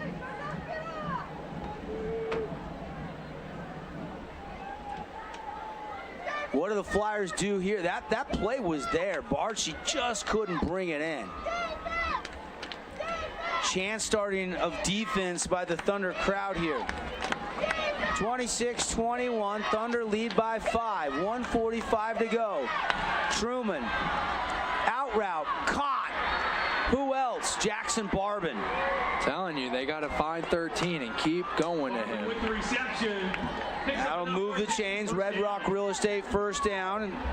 Red Rock Real Estate, if you're buying or selling, see why so many are choosing Red Rock Real Estate. They also have their property management, so if you're looking to rent your house, they can help. And they got their vacation rentals. Got friends and family coming into town. So that was Brock Moy who went down there for the Thunder. Okay. The linebacker. It looks like they got him up and walking around now. Okay. Here we go. Truman, double move, looking up top. Jackson Barbin led him too far, incomplete. Oh, that was a beautiful double move, Devin. He had him. Just got to put a little bit less on that so your receiver has a chance to make a play on the ball. But what a route there by Barbin. So 2nd down and 10 after the incompletion. That's an out and up It just took a little long, so Truman threw it a little too early, but I think he had time to wait a little bit more. And you're right, CC, if he would have put a little more arc on that one and softly dropping into the hands, it would have been touchdown.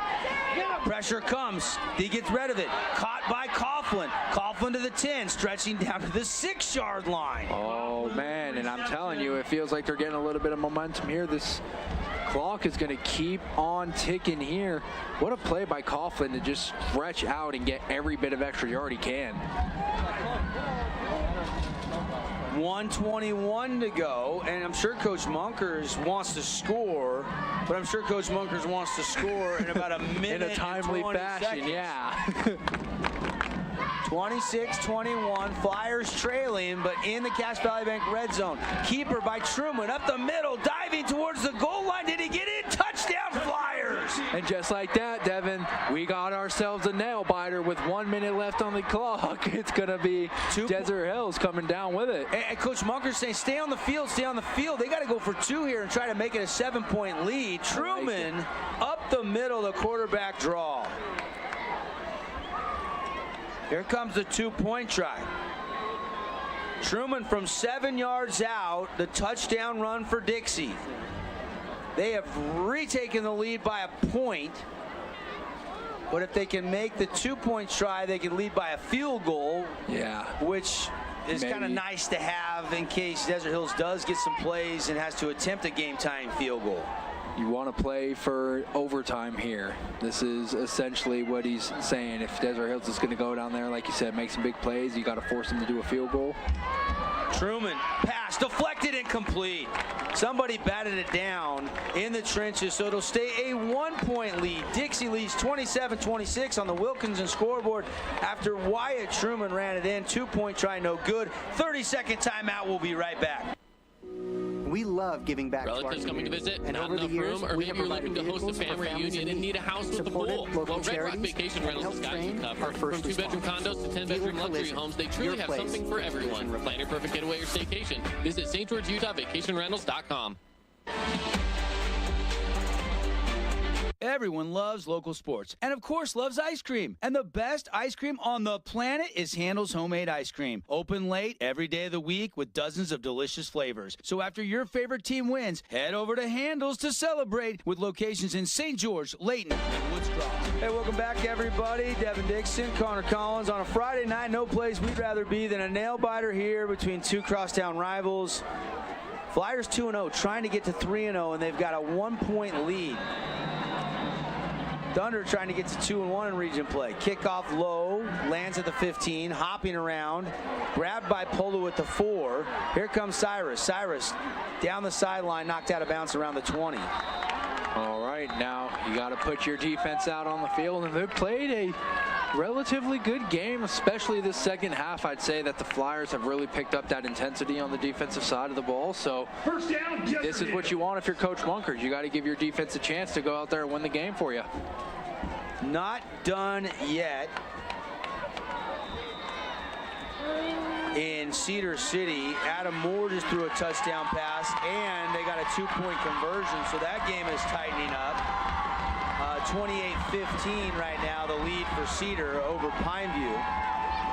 Here, 27-26, Thunder by 1. Pass outside, dropped, incomplete. Marcus Anderson couldn't bring it in. Yeah, wide open. Probably got a little bit too wide-eye there, saw the space, and want to see you bring those in. Those are the easy completions you got to make for the Thunder.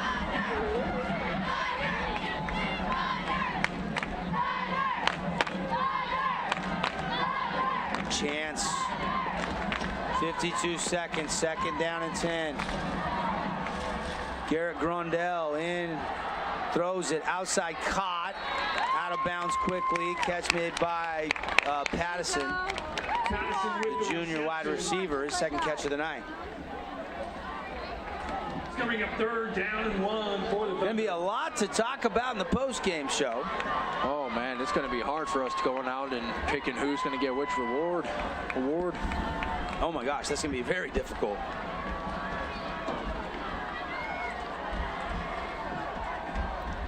Here we go. 3rd and 1. They marked him short. Looking, Grondell in trouble. Rolls out, still buying time. Throwing downfield, one-on-one. And it's intercepted by Junior Coughlin. Here comes Coughlin. Coughlin returns it to the midfield stripe and goes down. And Dixie appears to have this game in the bag. Oh, man. And just a heartbreaker there. You're watching this, and I'm not sure what Grondell might have been thinking. It looks like he was trying to avoid the pressure, and he does do a good initial job at avoiding the sack. He spins out of it, but just trying to force a play down the field, and great awareness by Coughlin to go ahead and get the interception, and that's going to wrap that up there for the Flyers.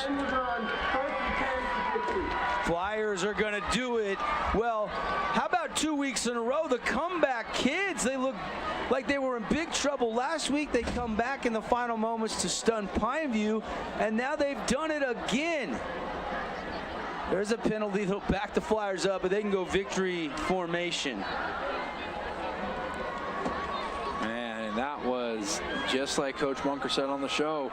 Slow start, hot finish. It's going to be hard to win a lot of games when you can't put them together, but I'll tell you what, he'll take it sooner or later rather than not at all. They'll run some clock, then knee it down. Truman, rough night for Wyatt Truman, but able to, stay with it and find enough plays, even though he threw 3 interceptions and the Flyers have lost 2 fumbles, 5 giveaways, and they're still going to win this game tonight. Defense was great in the second half. Heart and resiliency, that's what it tells me about the Flyers, and that's what they have. And I'll tell you what, I learned some things out of these 2 teams tonight, and I'll save some of those comments here for the post-game show, but I'll tell you what, I'm impressed with what the Flyers did, not only last week in that close nail-biter finish against Pineview, but this week as well. So they'll take the timeout here, and everybody will water up.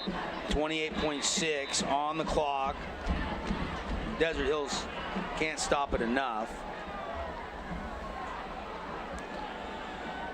Wow, what a comeback there for the Flyers. Unbelievable stuff.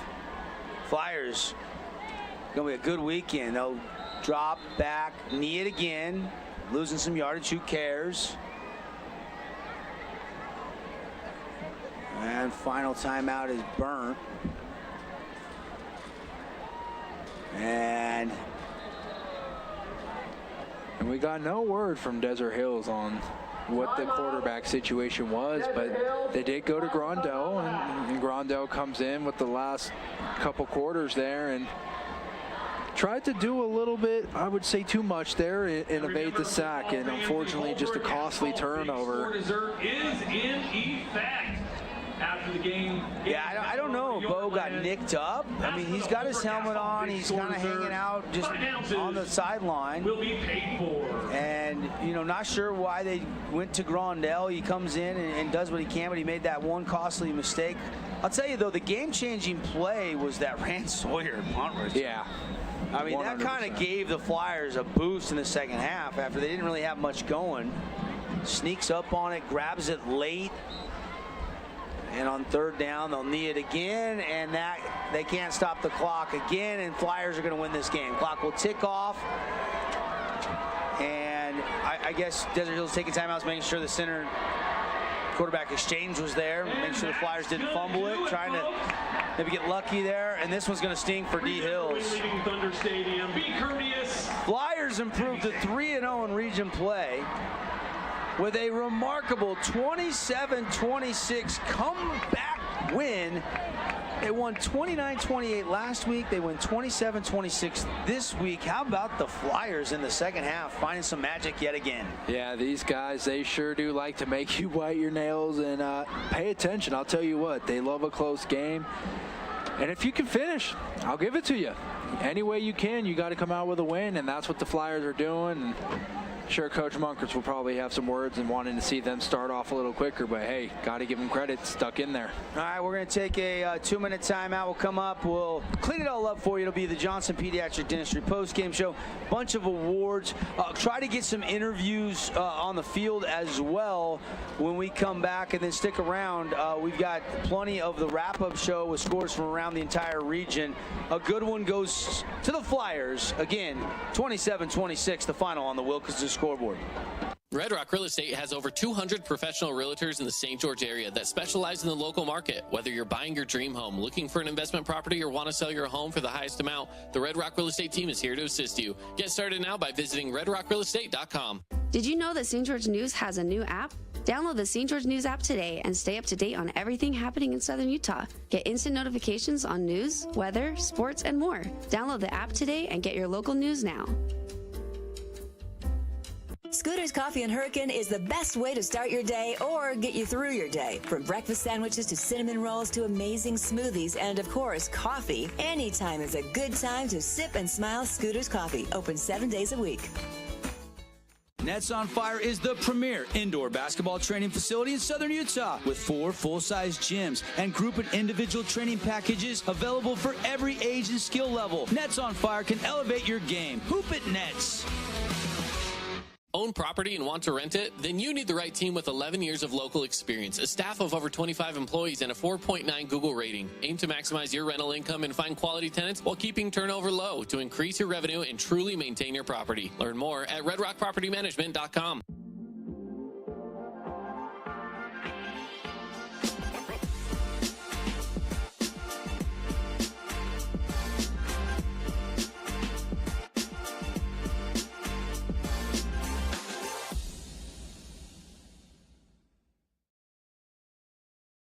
Nets on Fire is the place to hoop in Southern Utah. Elevate your game with group or individual training with elite coaching. Hustle to netsonfire.org to learn more and see why so many rising stars hoop at Nets. Nets on Fire, building champions on and off the court. Relatives coming to visit, not enough room, or maybe you're looking to host a family reunion and need a house with a pool. Well, Red Rock Vacation Rentals has got you covered. From 2-bedroom condos to 10-bedroom luxury homes, they truly have something for everyone. Plan your perfect getaway or staycation. Visit stgeorgeutahvacationrentals.com. What's up?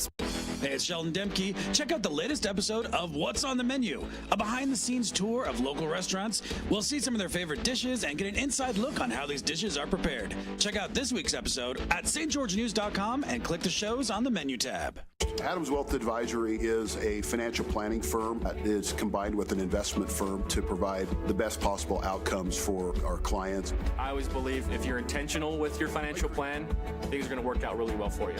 Visit AdamsWealthAdvisors.com or call 752-1702 to schedule a time with an advisor today. I've got 15 seconds to list all the reasons that you should call Jason Baum at Bay Equity Home Loans. First-time home buyer specialist, down payment assistant loans, investment loans other guys haven't even heard of, reverse mortgages, and so many more to name before I It's run out of time for the Johnson Pediatrics postgame show on the Fans Sports Network. All right, this one on ice tonight, and fun one from start to finish. I mean, this game had fireworks, turnovers, big special teams plays, both sides battling their tails off. And when the dust settled, Dixie has won it 27-26. Devin Dixon, Connor Collins in for the Johnson Pediatric Dentistry postgame show. And CC, this was fun. Yeah, it was. I mean, we talked about this in the beginning of the game. We said we expect us to have some fireworks, and this is 2 weeks in a row. I got to say I've been blessed now by the Flyers giving me 2 really close games, and I've had such a pleasure calling them. No question about it. We're going to try to talk to a couple of Flyer players and Coach Munkers coming up here in just a minute. But first, you know, this one's going to sting for Desert Hills when you look at the other side of the coin. Yeah, I mean, this is one that really they had control of the game for 3.5 quarters. Same way that Pineview did last week, but the Flyers, they just don't know how to give up. They fight, they find a way, and that's what they did here tonight. So like you said, the Thunder, they're going to have to lick their wounds, go back to the locker room, and find a way to rebound next week. All right, I'm waiting for the final statistics, a couple key statistics to come my way. So let's start looking at some of the awards. Let's start first with our Hearst Ace Hardware Player of the Game.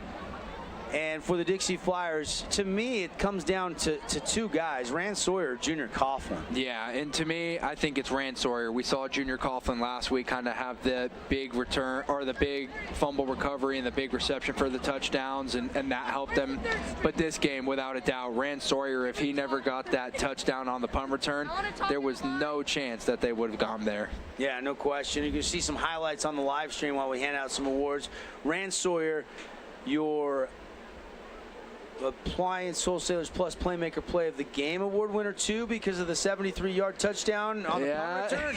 Or was it the 78-yarder right there? I mean, either one of those were explosive big plays. I think the punt return came at the right time. I think that's probably the play of the game. And that's what I would say too. That punt return is really what changed the momentum. Don't get me wrong, having a 73-yard strike on the second play of the game is huge. But when you can have that kind of down by 10, you need a big play, you just get a turnover on defense, boom. Now you get to go out there, return that baby. And like I said, there was a couple times where I said, Rand, you be careful. You got to have that awareness. Silly me. He knew exactly what he was doing. He was aware. He was so aware that he saw all the Thunder guys kind of lackadaisical around the ball. Nobody called it dead. He picks it up, takes it 78 yards for a touchdown. All right, so Sawyer getting a ton of awards. Both the Hearst Player of the Game. Appreciate Hearst Ace Hardware. A variety of products at prices that please. Locations, heart of St. George, heart of Cedar City. Get on over there for all your lawn and garden, all your power tools. They got a great grill selection, great gun department at Hearst Ace Hardware. We do need to name a player of the game for Desert Hills. Is it Titan Mason? Is it Cyrus Polu? Or is it Javian Cummings? Those are your top three nominees tonight. Yeah. Although you could make a case for Stu Taufa tonight. He had some big-time blocks. Yeah, I think for me it's going to be between Big 51 and Big 33, Stu Taufa and Cyrus Polu. I'm probably going to edge a little bit more towards Cyrus Polu just because 3 interceptions, you put the hat trick up on defense, and then, like I said, you complete a pass, you catch a pass, you get some rushes in there. Anything you want. Cyrus Polu went out there and did it tonight for the Thunder, so that would be my choice for player of the game for the Thunder. Yeah, it's hard to, I mean, he threw a pass, he caught a couple, he had punt returns, he punted, he had 3 interceptions. Although, Javian Cummings, Stu Taufa, I thought Bo Wall. It was a good game. Yeah, I thought Bo Wall was doing a good job. He had a touchdown run and a touchdown pass at the start of the fourth quarter. It never came back in, and we don't know what happened to Bo. And that is made a move for a spark, or if they just made a move because he got hurt, or what. We'll have to find out.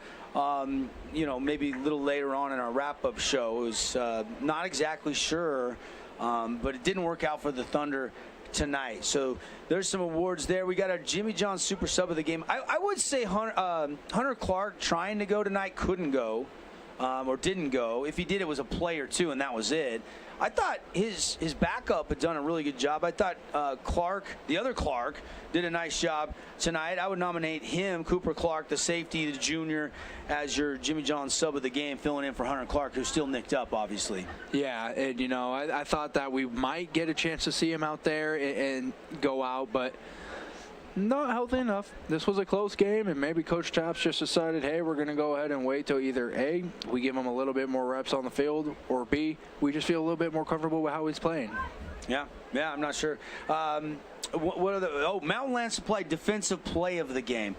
Block kick by Ocean Taufa, maybe? Gave him a 5-point lead. Seemed like the momentum was back on Desert Hill's side. The safety over here, but, I mean, there's a few. I guess as far as Dixie goes, I almost got to say the 4th down stop you had here on the goal line to force them to punt the ball back. That's true, yeah. There was a lot of good plays. This is one of those games where you could rewatch and give out a play for each quarter, if anything. Yeah, no question about it. So there's some of our awards here inside our Johnson Pediatric Dentistry post-game show. We're going to see if we can get some interviews. The Flyers and the Thunder, the few pockets of Flyer fans still hanging around, making their pleasantries like, hey, where are you going? Well, hey, how about you go to Yogurtland for the Holbrook Asphalt Big Score Dessert? It is on. It is in effect tonight until they close at the St. George Yogurtland. And that's going to be till, 11 o'clock, midnight? I'm not sure exactly what time they close tonight, but they're open late on a Friday night. If you don't go there and take advantage of 5 ounces free frozen yogurt, then you miss out, because it's good till they close for everybody. Just say, I'm here for the big score dessert. There was over 25 points scored in the Dixie Desert Hills game, and they'll give you that big discount, 5 ounces free. If you pay, you maybe go 6 ounces when you got to pay for 1 ounce. Oh well. If you do that 4 in your family, you might pay $2, $3. I mean, go load up. You got a huge deal there with 5 ounces free frozen yogurt. Compliments of Holbrook Asphalt, the leaders in HA5 and asphalt preservation. Learn more at holbrookasphalt.com. Devin Dixon, Connor Collins, hanging out with you here inside that Johnson Pediatric Dentistry post-game show. A lot of things to sort out in this one. For Desert Hills, coming off a bye, finally at home, hadn't been at home since week 1 against Brighton, and to have that lead the entire second half until the final minute. They scored with 56 seconds on the clock. This one stings. Yeah, that's one of those where you just wish you could hold on to it, man. They played a good game, like I said, for 3.5 quarters, but it's not 4, and in football you need to play 4 quarters to win. So they let one slip, and I don't know. I don't know if it was an injury. I don't know if there was a conversation that had on the sideline, but it was clear as day to me when Bo Wall got subbed out in Garrett, and we saw it again here tonight. So I don't know what the situation is. We're going to have to learn more, but tough spot to come into. Yeah, I mean, so I don't know that that's by choice. I think, but it's also by necessity. It's also rough now on Garrett too, because now Garrett Grandel kind of has to wear that on his shoulder as he came in a game where they had the lead, and I guess you can say cost them or lost them the game. So couldn't hold the lead. Yeah, and it's tough, and that's one that I think a lot of the Desert Hills Thunder, coach, players, fans, everyone included, is going to be looking at the film and looking at what happened this weekend, and just going to have to go back to the drawing board next week. How about your Mountain Land Supply defensive play of the game? Mountain Land Supply, featuring Bryant, Southern Utah's premier heating and cooling systems for your home or commercial property. Bryant, whatever it takes. You could have went with Polu on 3 picks. You could have went with blocked punt, but at the end of the day, you got to go with that quick 3 and out when they fumbled. When it looked like Rand Sawyer was going to get into the end zone, he fumbles at the 1, but then the defense does their job. And they force the punt, and then the Flyers drive it down the field, score it. Can't get the 2-point conversion, but that's okay. Yeah. They win by 1, 27-26. Where's this one rank in Region 9 games for you, CC? You've been involved in some good ones, but this one's got to be right up there. This one, it took all the time left on the clock to decide tonight. This one here, I think it's probably got to be my favorite. You know, I love that. That was a great Pineview game I watched last week. However, I'm just going to say it, there was a little bit of a dark spot on it with what happened to Motonga. This is one of those games where just flat out, as a football fan, absolute beauty to watch. Yeah, no question about it. All right, we're going to take a timeout and come back, catch our breath. Still lots to do here. We'll put a final wrap on this game, and then we'll also get you all the scores from around the other games. I do have some final stats, though, before we go to a break. Let's see. Titan Mason tonight, 17 carries, 133 yards and a touchdown.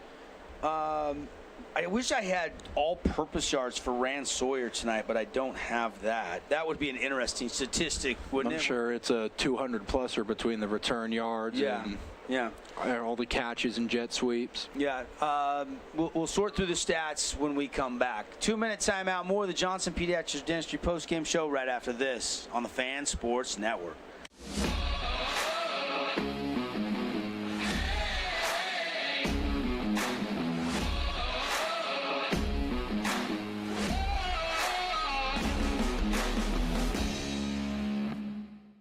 Check out this week's edition of TGIF on stgeorgenews.com. TGIF is your weekend adventure guide to all the fun and exciting things going on in Southern Utah this weekend. Find this week's edition at stgeorgenews.com and click the shows on the menu tab. Have a blast this weekend. This cheesesteak is so freshly grilled, you could still hear it sizzling. I can hear it too. Me too. Actually, it's the cheesesteak? grill. Grilled right in front of you. It's a Jersey Mike's thing. First Ace Hardware is conveniently located in St. George on the corner of Bluff Street and St. George Boulevard with 30,000 square feet of lawn and garden, paint, tools, fabrics, sporting goods, and the most complete nut and bolt section in town. First General Store, the Big Ace store on Bluff and on Main in Cedar City.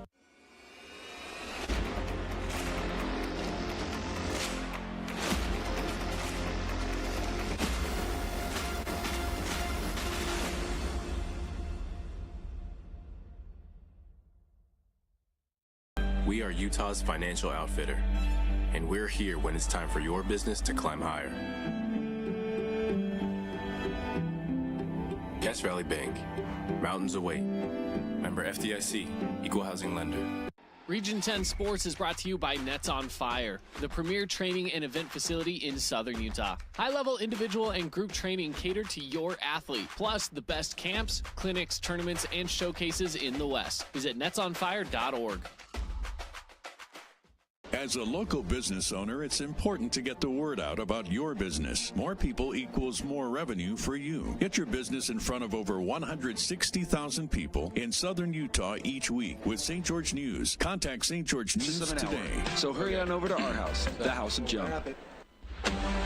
Sports fans, the number. It's time for the Region 9 recap with scores, stats, and analysis of all the action here on the Fans Sports Network. Bucks Ace Hardware, Fabulous Friendly Subaru. Here's the Fans Sports Network team with reaction to all the.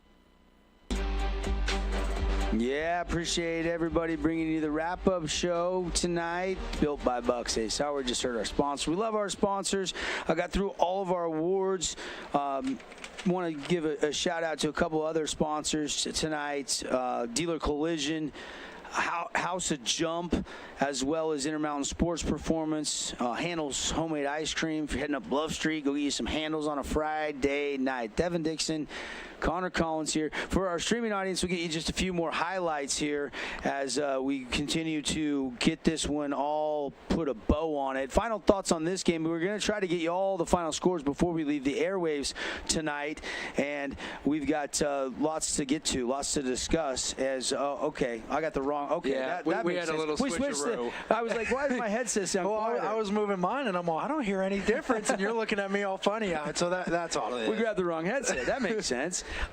Put a bow on this one, CC. I mean, can Desert Hills rebound? They still got a lot of talent. I think they can. Yeah, can they rebound? Of course they can. I think that, like you said, you still got a dominant run game with Titan Mason, with that Stu Taufa on the up front and offensive line. But, yeah, this is just a tough one that you're going to have to eat, man. You had the lead, and you got to feel like this is one you let slip away. There's just no other way to look about it other than the fact that the Thunder let one slip away. And it's unfortunate, but it's also, on the other hand, a big credit to the Flyers for never giving up, because you can tell that it would have been really easy for them to just walk away and say, hey, we're down 20, let's call it a game. But they come back, and here they are, down 10, excuse me, but they come back and they win that game.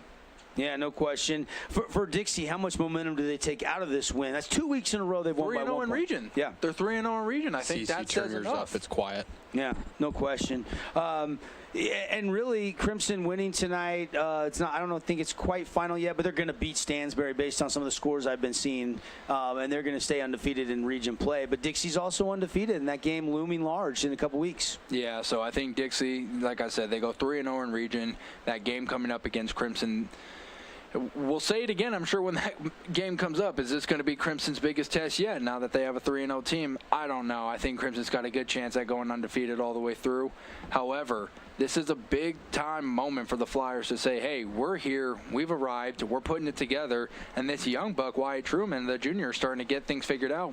Yeah, no question about it. I was just trying to see if there's any other big stats. I mean, Truman's numbers, you know, not too impressive tonight because of the turnovers, but you love the grittiness. And, you know, I was saying this morning on the show, if these two teams can't establish the run consistently, which neither team really – they had some big plays in the run game, both teams, especially Dixie. And Titan Mason had a nice night with over 100 yards rushing. But it came down to, like, quarterback play was really important in this game. And when Bo Wall went out, that kind of turned the tide there, right there early in the fourth quarter. And Truman just stuck with it, man. Sometimes as a quarterback, when you don't have your best stuff, you've had some tip balls, you've had some mistakes, you have a fumble, you have 3 interceptions. They don't have anybody else to turn to. Their next quarterback is freshman Deacon Virgin, who's just a freshman. So I mean, there was nobody looking over the shoulder going, oh, we're going to put somebody else in. I mean, it's Wyatt Truman's show the rest of the year as long as he stays healthy. And so, look, I mean, you know, you got to give that kid some credit for staying with this game and continuing to fight. And both these defenses were very opportunistic tonight. Jackson Barbin made a couple of unbelievable catches. That to the sticks. How about that? That was a big catch at the moment. I thought if they went to him a little bit more tonight, this game probably wouldn't have been as close as it was, but they did just enough as Jackson Bartman, like you said, got a few key catches that was able to convert some and move the sticks. All right, let's wrap up all the scores and put a bow on this one. Dixie wins 27-26 over Desert Hills. Cedar 28-15 over Pineview. Snow Canyon winning 42-14 over Hurricane, and Crimson winning 62-20 they took over care of it. Stansbury. Your reaction to those scores, CC? Well, like I said, Crimson just proven time and time again that they're the team to beat right now, but another good round of Region 9 football throughout the weekend, and I'm just, again, so happy that we got to see a great nail-biter here tonight. Yeah, no question. I was waiting to see if Coach Munkers was going to get back to me and join us in the postgame, but no word yet. So, again, next week, more region football coming your way. Congratulations to the Warriors, the Reds, the Mustangs, and the Flyers. Those are your 4 winning teams. Next week on the broadcast schedule, how about this? Snow Canyon at Desert Hills, Crimson at Hurricane, and Cedar and Dixie, that long-standing rivalry. They're going toe-to-toe. For Cannon, our video producer, for Sky, our camera, for Spencer toughing it out back in studio, for Connor Collins, I'm Devin Dixon. You guys, thanks so much for listening and watching tonight of our coverage here on the Fan Sports Network, Region 9 football. Don't forget, tune in tomorrow, Utah Tech, noon pregame, 1 o'clock kickoff, and then we got the Denver Broncos game for you on Sunday. It's going to be a great sports weekend. More on all the high school games on Monday from 7 to 9 a.m. Have a great weekend, everybody.